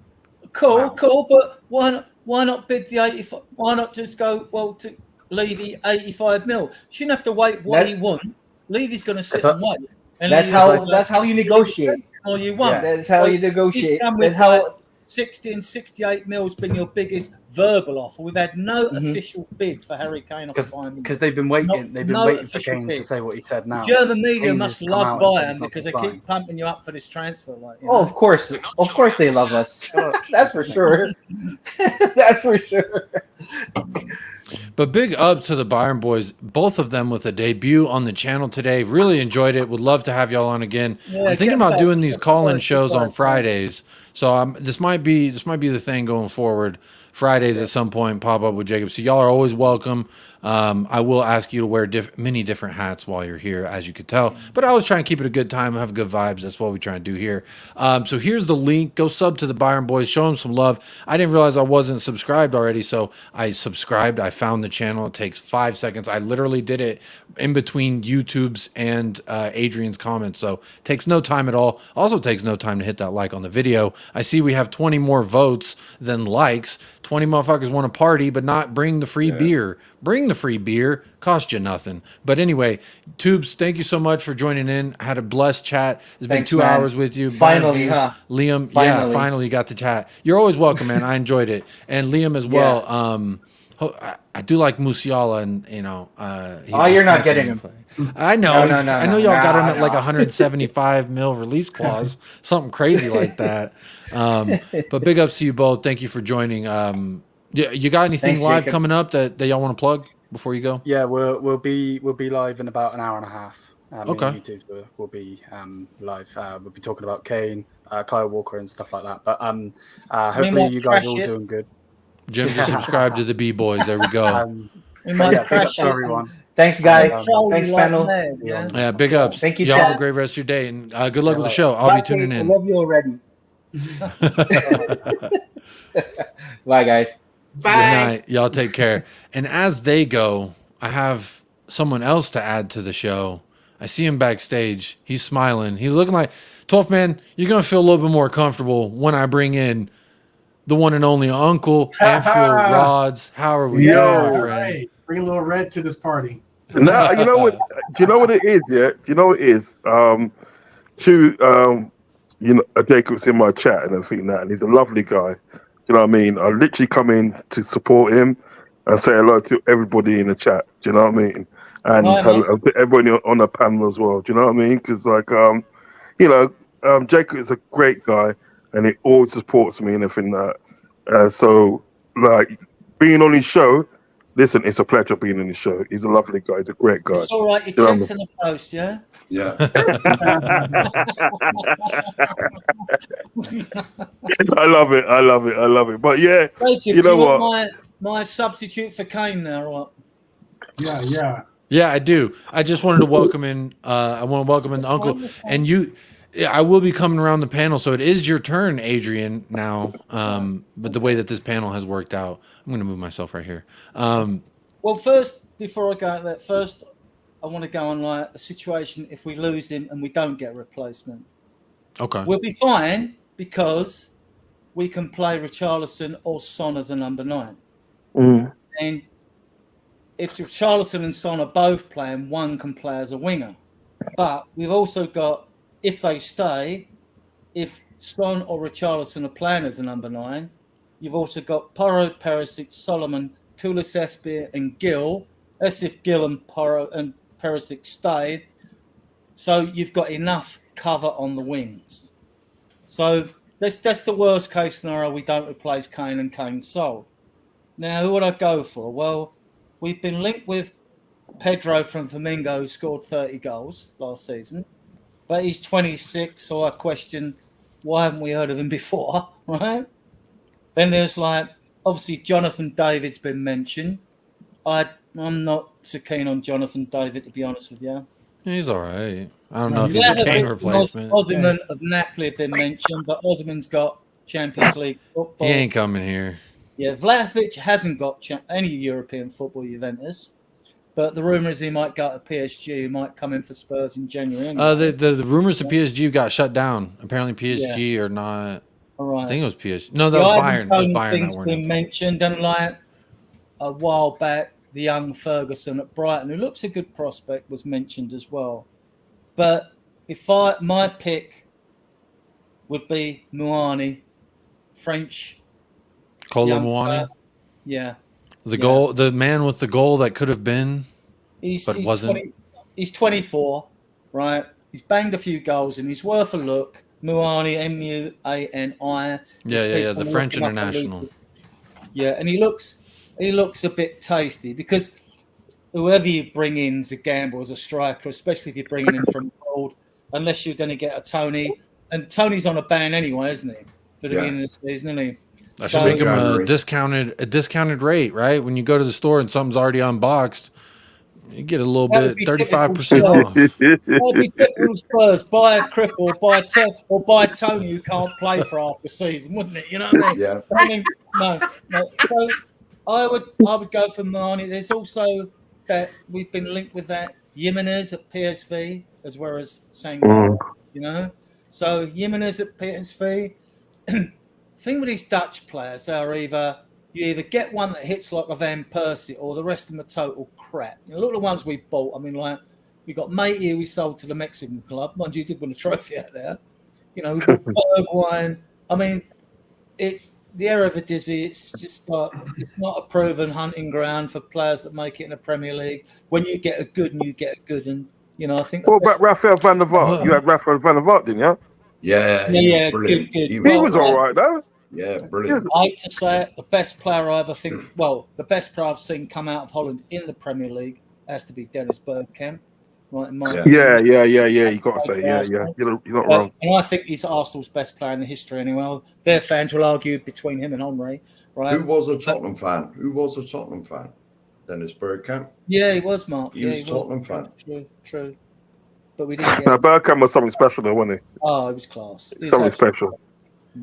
Yeah. The reason what you saying that Davinson Sanchez from Ajax hasn't worked out? I'm going to get a video up with him tomorrow and have a look at him. But I've watched Marnie. He looks good. But in the Premier League, who knows?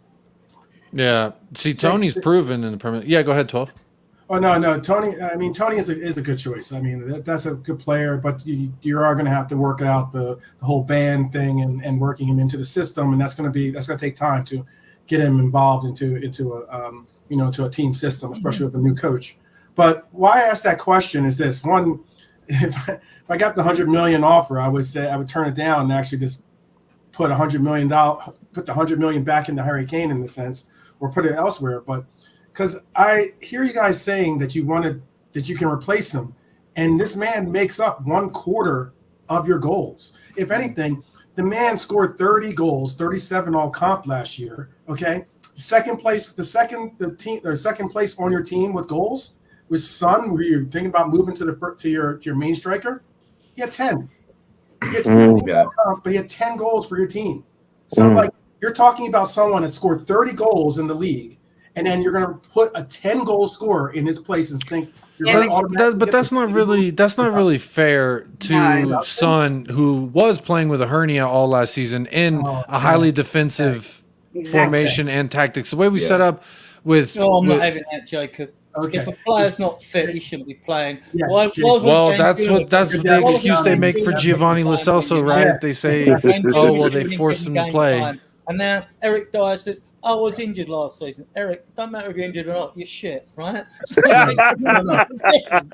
And to answer In fact, you probably Tony, played better with 2 broken legs. You know what I mean? I fucking love it. I love it. I love it. This I mean, geezer, this fella, is just straight talking, mate. He don't pull no punches. No Yeah, matter what you are, mate, you're fucking shit. I'm I old just school, find mate. it. I'm old school, and I, But and I even- lose, Yeah, man. no, Fair I just- play. I lose patience when people say lack of leaders because I know that's BS. It's desperation. We're trying to find some desperate solution. Oh, things ain't going well because you've got a lack of leaders, isn't that? You've got to have the quality there in the first place. If you haven't got the Yeah. quality, it doesn't matter. You know. Yeah. Son I has that believe quality. You're Son's right. got that quality. The reason why I'm asking, the reason why I'm bringing up these parts and points is this: is like this is coming from an outside perspective. Look, I don't necessarily, I don't want to say it. I don't really. I'm not trying to show you pointers and tips to make your team better, so that you surpass my own. But what I am saying is that, like, one, it has nothing to do to Tin Leg Tony's comment about the center forward scores the most. On my team that I follow, the center forward doesn't score the most, okay? But still, all the same, what I am saying is you have Harry Kane, who constitutes 1/4 of your goal production. The year before that, the same. The year before that, even more. So if your team is going to score goals and you're about to say, "Hey, I'm going to," Well, he wasn't our leading goal scorer last season, so that's not correct. Well, he only scored. He scored like 17 out of 60. It was a pretty high number. He scored like 60 some odd goals last year, or the year before that. I know that. Okay, and he scored 17. No, I'm not trying to discount your point here by saying. I was just pointing out. Well, he didn't outscore Son last season, so. Oh no, I'm not saying he outscored. Or the season before, the one that ended right. just now. I didn't say he scored him last season. What I am saying is that he does bring out a considerable amount of your offensive production comes through Harry Kane, and Absolutely. a lot of those goals you're talking about that Son scored were assists from Harry Kane. Yeah. Okay, so if you're Most going to of look at it, like, you're talking about a player that consists so much of your offense, so much of of how you produce goals and score goals. And if you look at the rest of the list, you're looking at Rodrigo at 5 goals. You're looking at Pierre. You're looking at Højbjerg at 4. That's your 3rd and 4th place goal scorer on your team. I think last season we can't be looking at last season and using that to say this is what's going to be. Because that's the team that you're going forward with this It's not season. though. It's not though. Because we've got Maddison come in. We've got Manor Solomon come in. We're playing a very offensive style of football. Poro's going to be coming up, sort of down the side. I'll quickly say something. Even the time that I've been following Spurs probably more than any of you here, but Sure. Even the time that you've watched Spurs play, Kane's dropped into midfield and he can play as a 10 or a number 8 and he can spray balls forward. But he shouldn't have to do that. Yeah. If we're playing with Højbjerg and Skip, right? Betancourt's a bit more classy above that. I'm confident Bissouma's a quality Which player. he got injured early on in that season, derailed everything. The point I'm making is, if we had the quality players in the midfield, if we'd had a Modric or a Gascoigne type or a Hoddle type in midfield, Kane wouldn't have to do that. So that's what I'm making. That's why I think that even if Kane leaves, we've replaced. If you're looking at Spurs for the time you followed them, Jacob, yourself, I don't know what your ages are, you don't have to tell me. I'm 32. If I want to be really harshly critical with the team, I can look back to the double side forward, right? And I can look at who are our best right backs, who are our best left backs, who are our best centre backs, who are our midfielders, who are our best strikers. And if I want to look back, not too far into the 80s or even the 90s, we had better players in midfield than we've got now. Yeah. Right? So this is, if you want to be harsh, when we get a new player in, you can look at it and think, okay, give them a chance. I'm never harshly rejecting on a player who's under 24 years of age. When I get to 24, I expect them to be near the real deal, and I know, like, okay, you're good now, and you've got a high ceiling. That's what I expect to see from a 24-year player. When you've got a young player like Sessegnon, who's been decked with injuries and showed great promise, he's only 23. He's going to have this operation now to finally fix all his hamstring problems. The 3 muscles. That's hilarious, Adrian. And then he's still young enough to go out on loan. right? Sessegnon got to go. You sell him, but like it's like that. So if you want to be harshly rejecting, just look at the midfielders. Look at the midfielders we've had before. I still think we need to keep Højbjerg and Skip, because if things go wrong in a game, who do we bring on to stiffen the midfield? Yeah. Bring Amrabat in, Sangara in, or someone else like that in. We need to bring them in, but we haven't got no one else. Okay. No, I agree. I agree with you about the Højbjerg thing. I know he gets a lot of grief, but with Pierre-Emile Højbjerg, Madison is much better. He's half, and I think. Yeah, but the only thing about Madison, listen, the only thing about Madison, yeah. Go ahead, Rods. Well, the only thing about Madison, and he's a brilliant player. Don't get me wrong, he's a brilliant player. You know what I mean? The only thing about Madison, he's injury prone. Do you know what I mean? It's literally how much games you're going to get out of him. Do you know what I mean? Now, like, I'm a Liverpool fan, yeah, but I'm a fan of Harry Kane. I think he's a phenomenal striker. I do actually like him. Like, and speaking from like a football fan point of view, I wouldn't want to lose Harry Kane. Do you know what I mean? Because I think he's good for the Premiership. He's just that. I might have come in for Kane instead of Darwin Núñez, because I'm undecided about Núñez. I don't know if the Liverpool fans are. No, but I like Darwin Núñez. The thing is about Darwin Núñez, because me and 12 man discussed this. What it is about Darwin Núñez, you have to give him another season and judge him end of that season. And if he's at the end of that season and he's not popping off, you can say, well, look, you know what, we'll take the L on that. Say it's time to move on. But you have to judge him on the next season. With the situation with Harry Kane, number one, I will be like, as a fan, I will be sort of like trying to keep hold of him as much as I can, as hard as I can, trying to keep hold of him. Yeah. If he goes at the end of the day, right, I would be looking to bring in someone like Ivan Toney, because of the fact in the day, so like, yes, at the day, sort of like, he's going to have that, obviously the ban and everything that, you know what I mean? But then what you doing, I think that, right, you got 100 million in the day, you go out and get a Jacob Ramsey. You go to Aston Villa, get a Jacob Ramsey, bring him in your side. You know what I mean? You understand what I'm saying? So why a certain day that Ivan Toney's out and everything that, right? Yeah, you got your Jacob Ramsey along with Song. Do you understand what I'm saying? Do you know what I mean? And it's like, just do it like that. But like, someone like Harry Kane and everything that, right? Oh, the striker they bought for Brentford, I forget his name. Yeah, but there's someone like Harry Kane and you're going to struggle to. Yeah, really.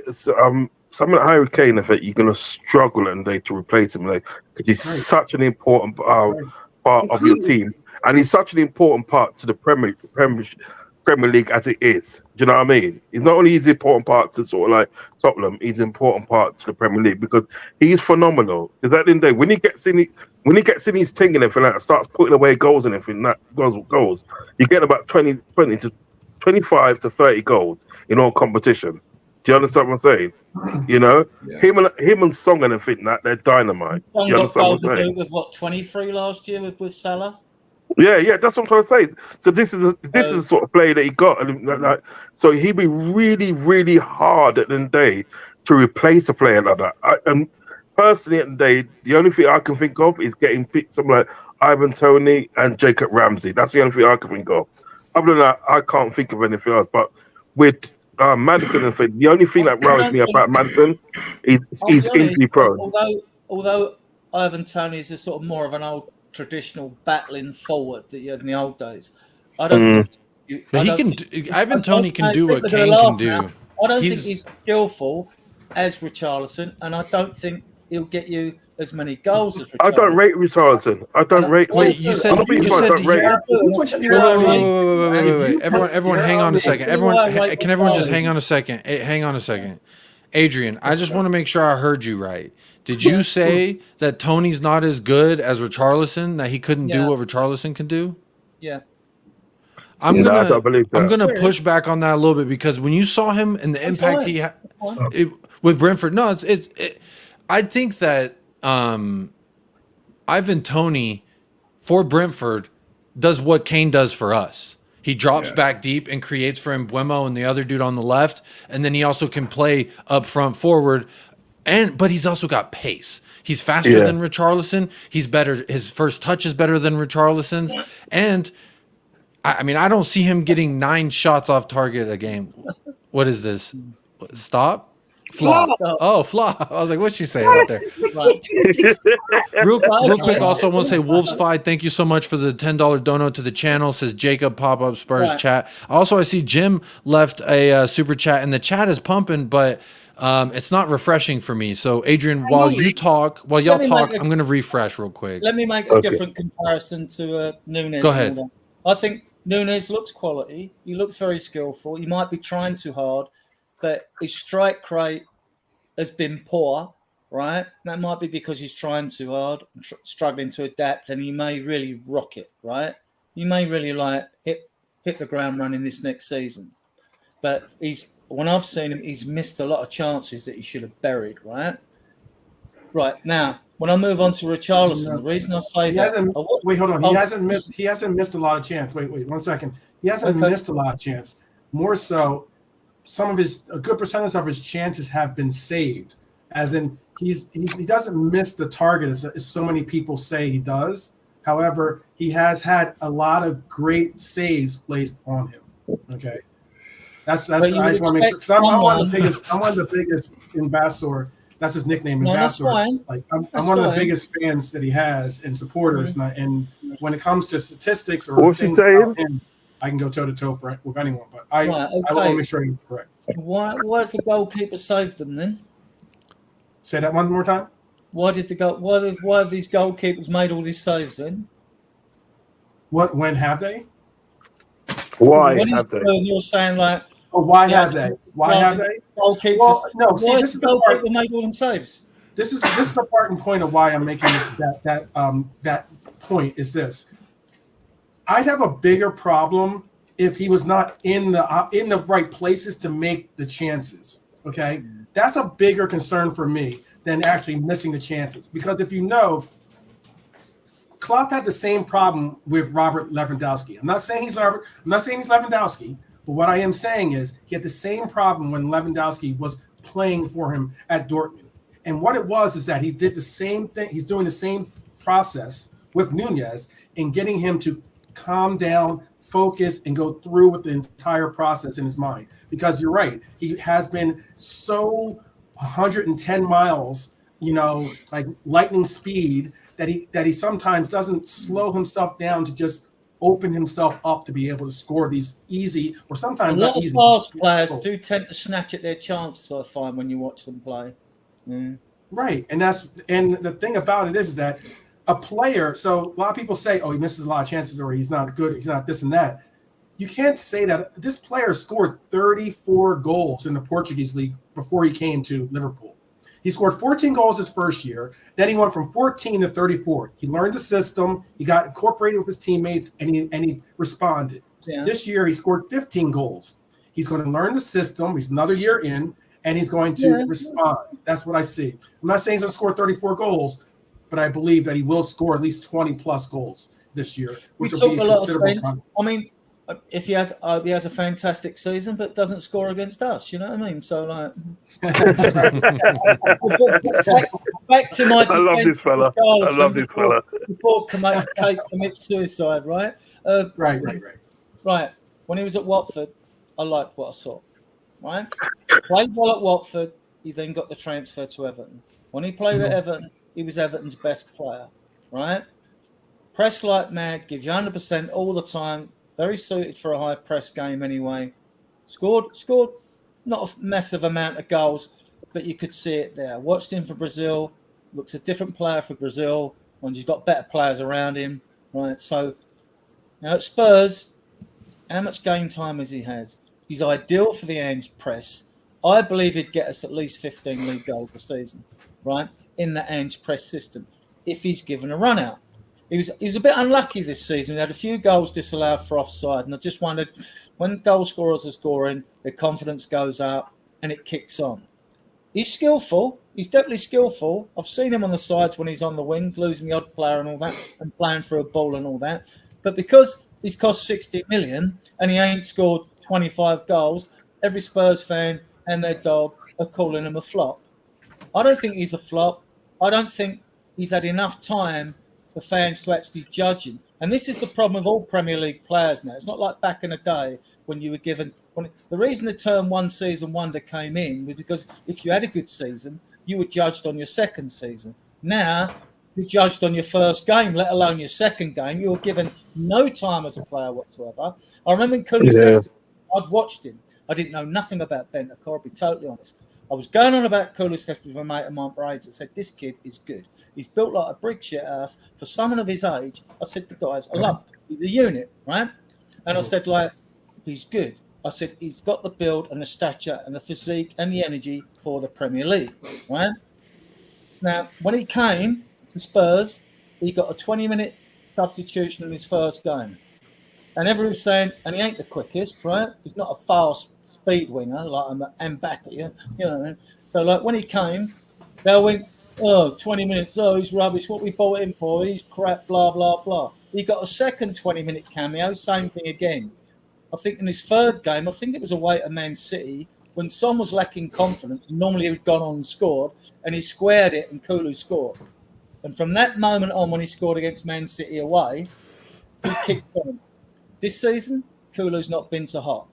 But there's so much quality in that player that I know I've got no worries about Kulusevski, you know. So, but I was just talking about being judged, you know. Our fans are so. I'll give you Kulu for Nunes.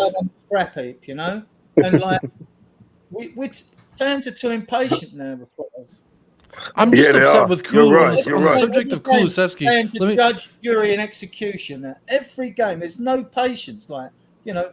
And especially when it's a young kid that you don't want to destroy his confidence, you know what I mean? So, like, you know, and this is what gets me, you know, this gets me. I've got more patience. I'm not going to even judge Ange until Christmas. I'll wait till Christmas to see how his ideas come across. But I know. I would give him the whole season, personally. Yeah, go give him the whole season. I'm not judging him until this time next year.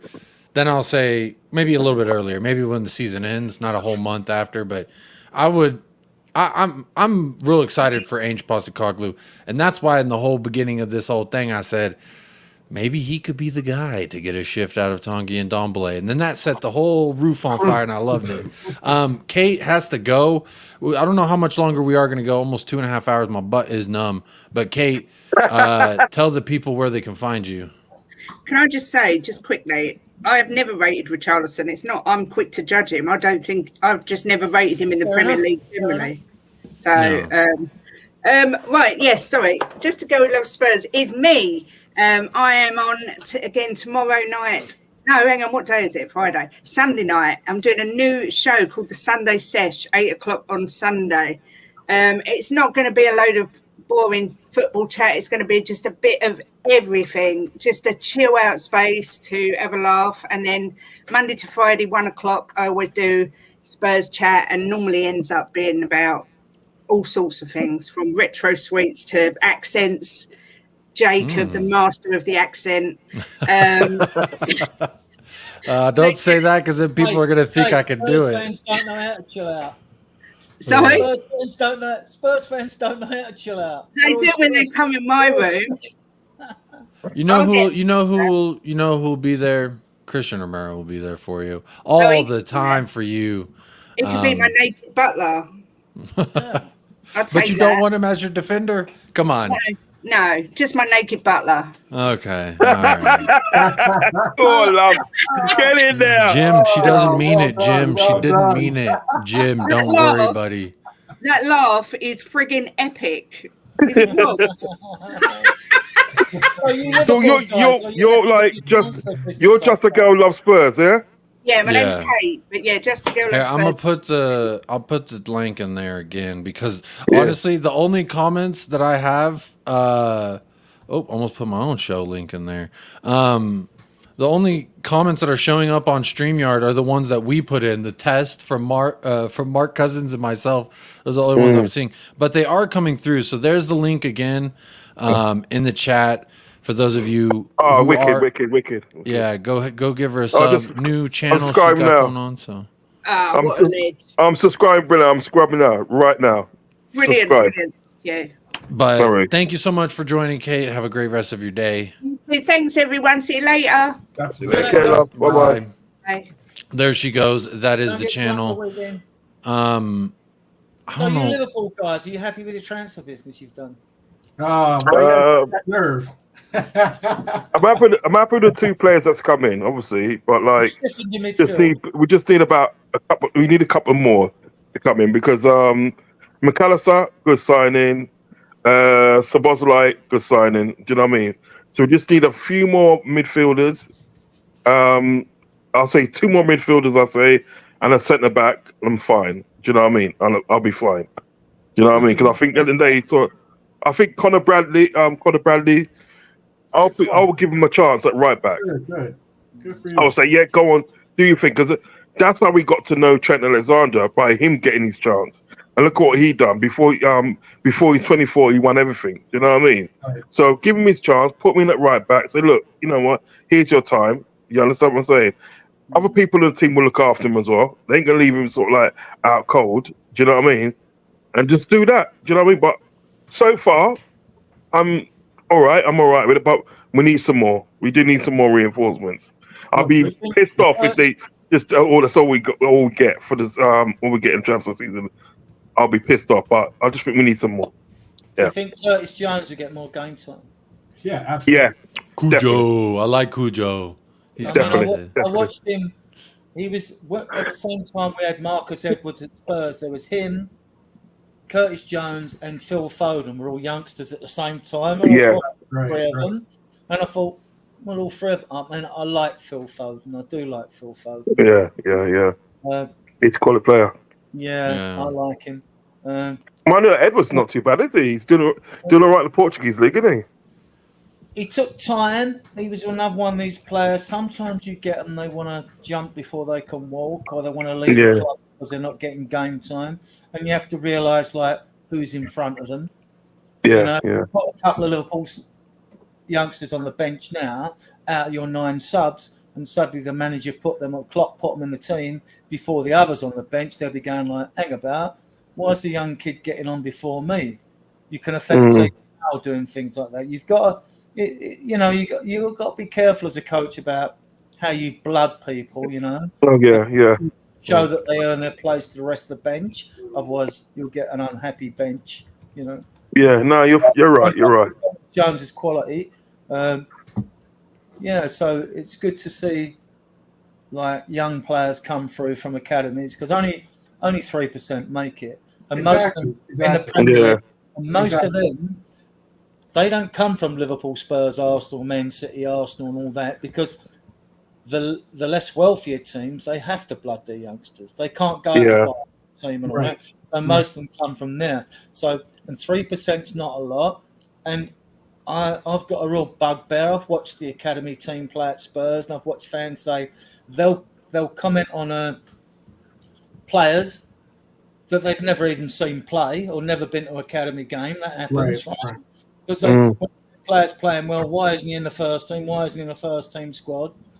And I'll tell you why, because the games I see, whether a player plays particularly well in that game or not, or you've got standing players like Scarlett, Alfie Devine, there are others I could mention, very hard to judge him, because the whole academy set up throughout the Premier League needs a real good look at this player coming through, because the league is just not competitive enough.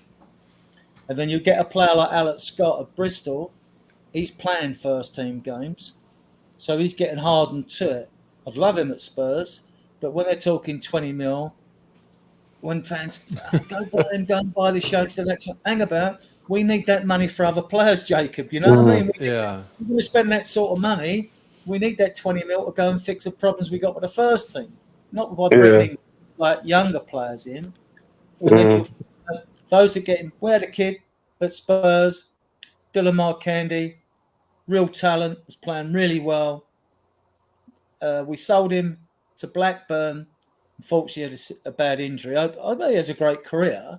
The point with Dylan Marcandy, unlike him and other players like Scarlett, Parrott, Harvey White, all these other players we have loaned out, he was one of these players who wanted it now. He'd never even been out on a loan. Yeah, that makes sense, doesn't it? you get the impatient players, don't you? They don't want to wait.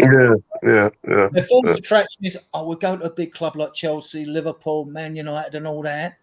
And then they realise even if they're good, suddenly they're pleased to get the contract, get a bit of money in and all that for the family, get an house bought from or whatever it is. And and then they get unhappy because they think, hang about, I'm not going to get no game time. Yeah. They'd have been staying at the club they were or going to a lower league or a less wealthy or less famous club and trying to make their way through, because that's when the players take snapped up from. Like Scott will go probably to Wolves if we don't go in for him. But I'd like him. But not 100% agree. 100% agree with that. Do you know what I mean? 100%. Why go to a team at the end of the day where you're not likely in the day to get game time, which ruins your career? Then go to a team at the end of the day where it might not be as prestige, but you're gonna get game time and it's gonna hype up your career. And then once you go to that team, like that's less prestige, get the game time. All those big teams will come running. They'll come running for you. And then when you get to those teams, then considered good enough. But when you get to those teams there, right, you're gonna play. You know what I mean? But some people, as you said, which is 100% agree with it. Some of these players that they just want it now. You know what I mean? There's no like waiting.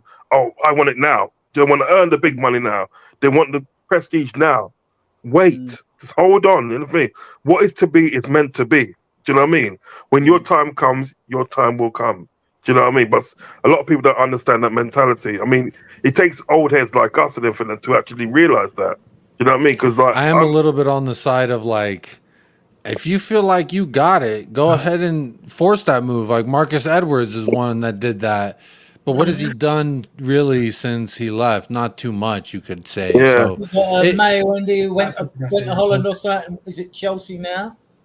Madueke. I love Nani Madueke. Romain Mundle just left us as well. Yeah, Mendel's just left us. But Chelsea does a different. Chelsea takes a different stance when it comes to their youth, and they have a good academy, but they also take a different stance with the loan system that they utilize. And they, by taking a player and being able to take that player and then just basically stash him out on loan, that's a difference than a lot of other clubs in the Premier League, as in the stances that they take with a lot of their youth. Rumored to have got rid of about 15 players now, but they're trying to fix their financial play problem.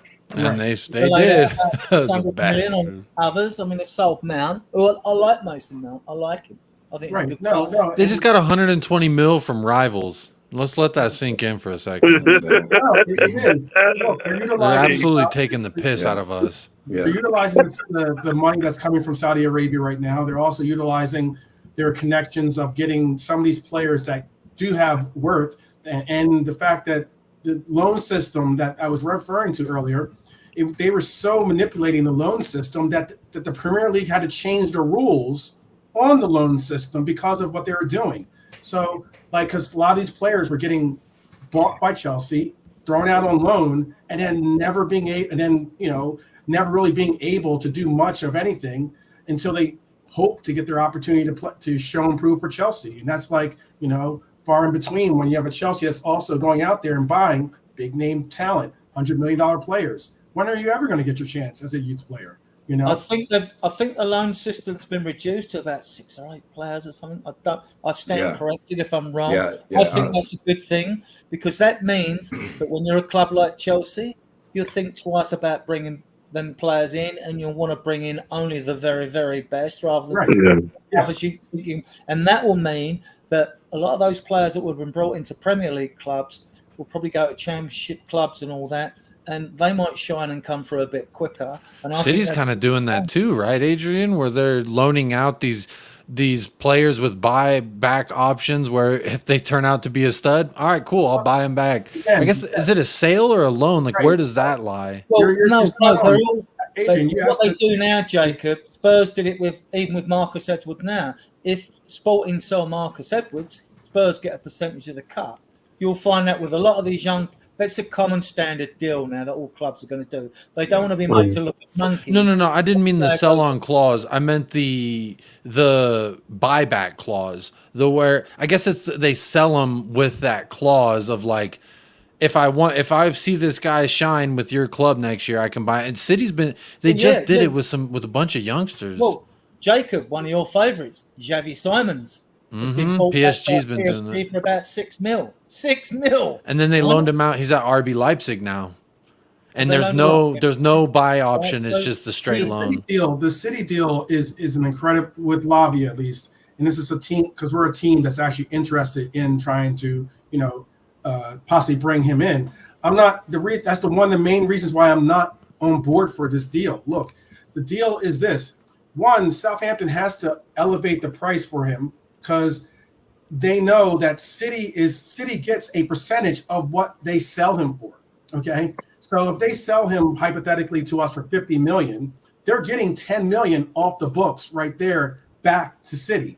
Then City has a 40 million pound buyback clause, okay, that they can then buy the player in 2024. So in essence, we'll be paying them $10 million to loan this player to us. I wonder, and they'll buy him for us at 30 million in essence. Because I wonder if they did that with Sancho when Sancho.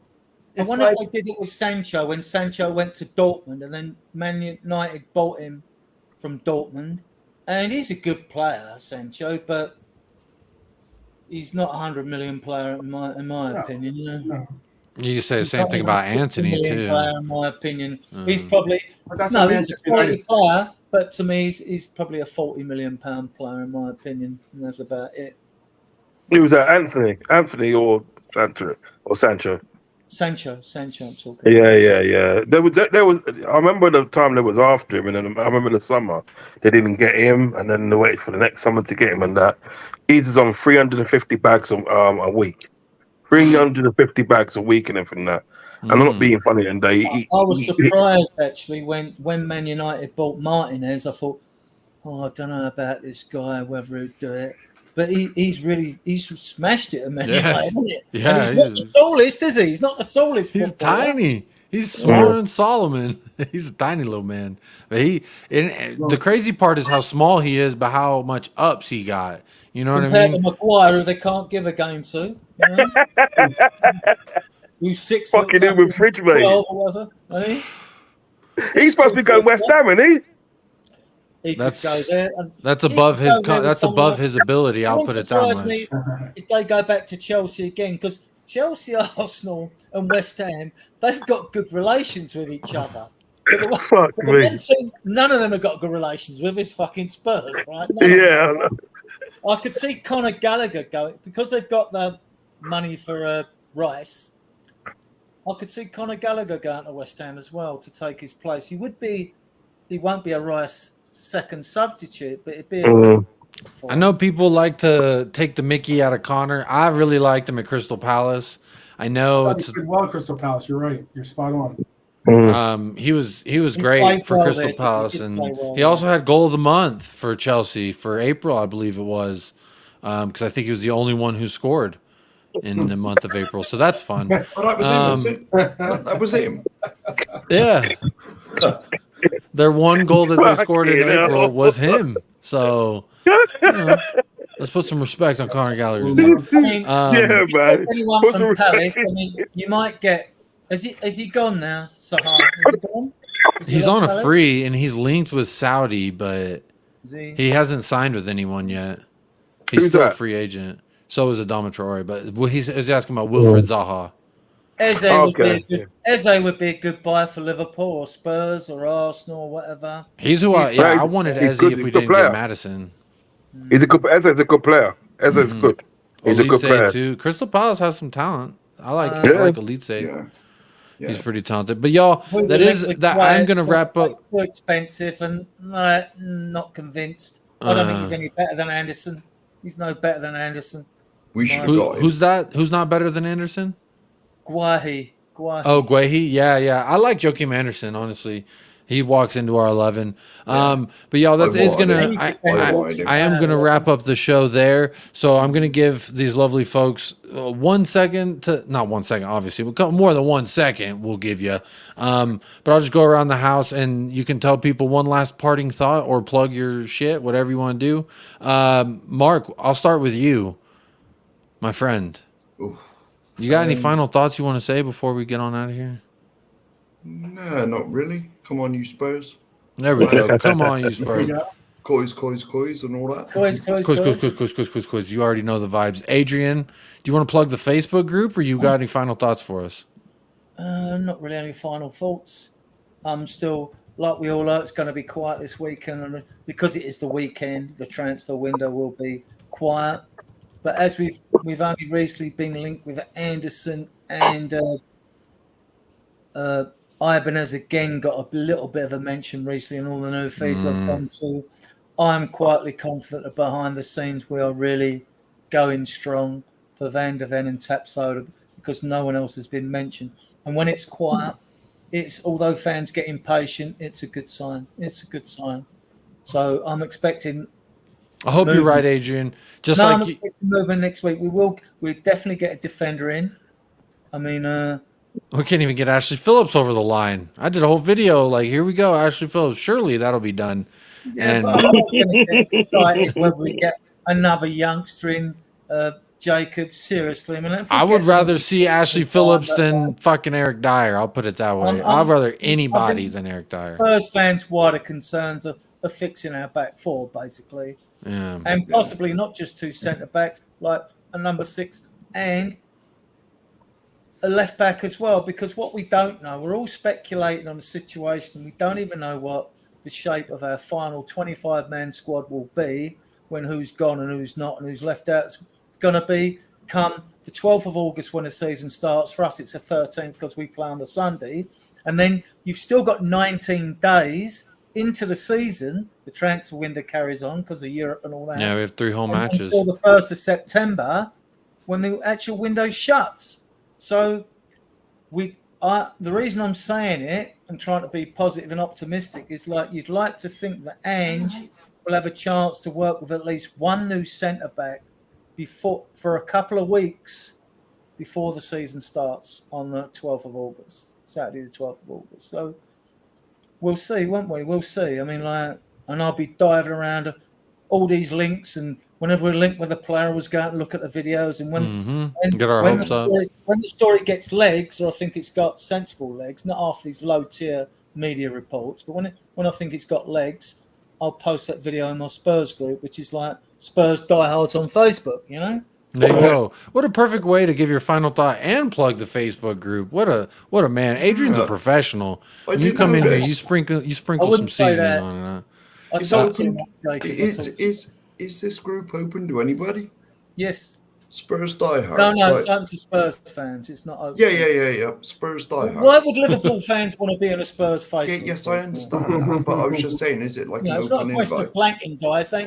Look, if we go on each other's podcasts, that's fine. We can interrelate and chat all things football. Yeah. Get drunk, talk bollocks or whatever. You know what I mean? But I mean, I love this guy. I mean, like, fucking love this guy.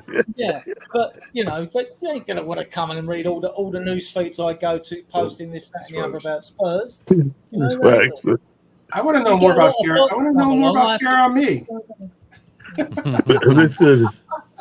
I want to know more about how Sharon Me is going to lead your front line. Let me say before you start talking about it, let me say my thing and go. You know what I mean? Yeah. You're trying to because I was coming to you next, Don.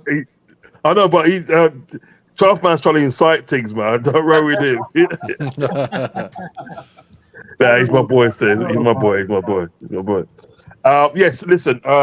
You can find me on Anfield Uncle Rods on YouTube. Yeah, find me on there on YouTube. There's the link, and I'll come out to annoy you. Yeah, you come on. Listen, you're welcome anytime, pal. You're welcome anytime, mate. If we listen for next season, then guys, when we're playing you guys, get on to Jacob. I'll come on. And then we can have it. It'll probably get really spicy. We do it. You never want to Anfield. Well, like this? Like this? Yeah, you can right and sending off. You know. Wow. Anyway, don't want to rehash that. Well, you didn't show the Harry Kane one, did ya? You didn't show the Harry Kane one, a 2-40 tackle, brother, did ya? I don't have that photo. I don't know what photo you're talking about. In the Champions League final as well. Dodgy penalty. Actually, like as I said to my friends, look, I said, Like, oh, I hate Liverpool. I don't hate Liverpool for that. That's not their decision. That's the referee and VAR. They make that decision. Yeah. I don't hate the team because the referee makes a decision or VAR make a decision. Yeah. Yeah. You know, There's been some that's shit them. decisions That's this not the week. team you're actually playing. Well, it's not, is it? I mean, like, it's the Yeah. officials. They get most things right, but you know, there's some things in the spirit of the game. Yeah. I think it's 50-50 for me, but that's another program. Yeah, Now, so like Anfield Uncle Rod's no, on it's history. YouTube. It's forgotten now. We move on. Anfield Uncle Rod's on YouTube. You can find me on there. I do sort of like panel debate shows, watch alongs, the red and blue shows, and I've had Jacob on my show, and it's been very good and stuff.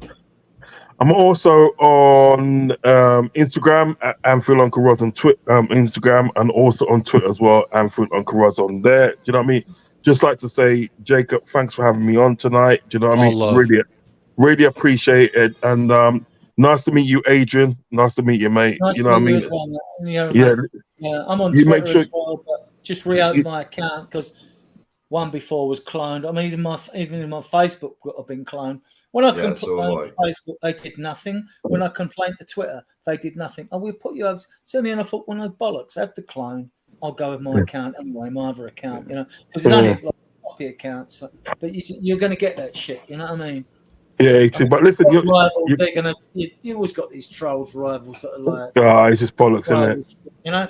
So okay, do it. You're not going to affect me in the long run, you know. You're just going to try and pull strokes. Just make yourself look a mug, don't you? You just make yourself look a mug. Simple as that.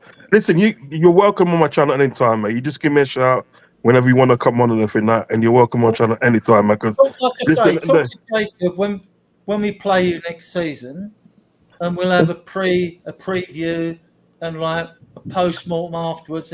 You know, like when Kane September scored 30th, when we Kane play scores a goal Liverpool. to complete his double hat trick against. You know what I mean? September 30th. We'll do. It'd be good. And End of September. It's at the end of September. Cool. Mark, is that Mark? Is that Mark up there? Mark? Yeah. Yeah. Good to meet you, mate. Good to meet you. And hopefully meet you again, and hopefully meet you again. And yeah.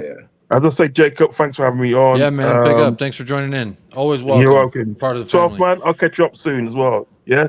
Take care, guys. Love and respect. Yeah. All right, love cheers. and respect. 12th man, before we get out of here, there's the channel if you want to find some more Liverpool 12th man. You got any final thoughts, or you want to plug anything before we go? No, yeah. You plugging my channels is mad blessings. You know, we can all use the support. I try to say, you know, for all, I know there's no Reds really in the chat, or maybe there are, but all the same, like, the more you support any of these content creators, whether they're, you know, Red supporters or whether they're Hotspur supporters, it's still showing love and respect for what you're doing. And if anything, I appreciate the opportunity on your platform, and I appreciate what you do for this platform and for your brethren. But of course, man. My American brethren, like, you know I got to hold it down. It's like we have mature and sensible debates. That's what I want. Yeah. Well, so I'll be a little biased sometimes. I'm not gonna lie. I do have emotion. Trials. You make me feel bad for what I'm about to say, but yeah, I was gonna say I do want to see your share on me be in your front line. I'm very interested to see. I'm sure you would. If that's what your final parting thought is, so be it. No, my final parting thought is just thank you for having me on. I appreciate the opportunity to interject some of the ideas and comments and concepts that I have with you.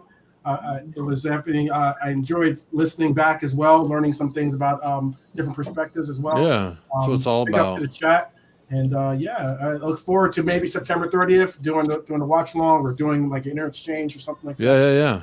Yeah. Look forward to seeing you guys again soon. Big ups, and thank you for making your debut on the show. That's going to do it, y'all. Thank you for everyone who has hung out. Hit that like. We're on 62 likes, 79 votes, so 17 people want a freeload. That's fine. I'm going to end the stream. The vibes were immaculate today. The vibes, y'all matched it. I do appreciate that. This has been another edition of Pop Up with Jacob, so I hope this finds you well. If you are watching this on playback, 2 hours and 50 minutes in, you're a fucking go. Big up yourself. And as always, stay fresh, stay blessed. Up the lads, and come on, you Spurs. Mark? Come on, you Spurs. Course. Course.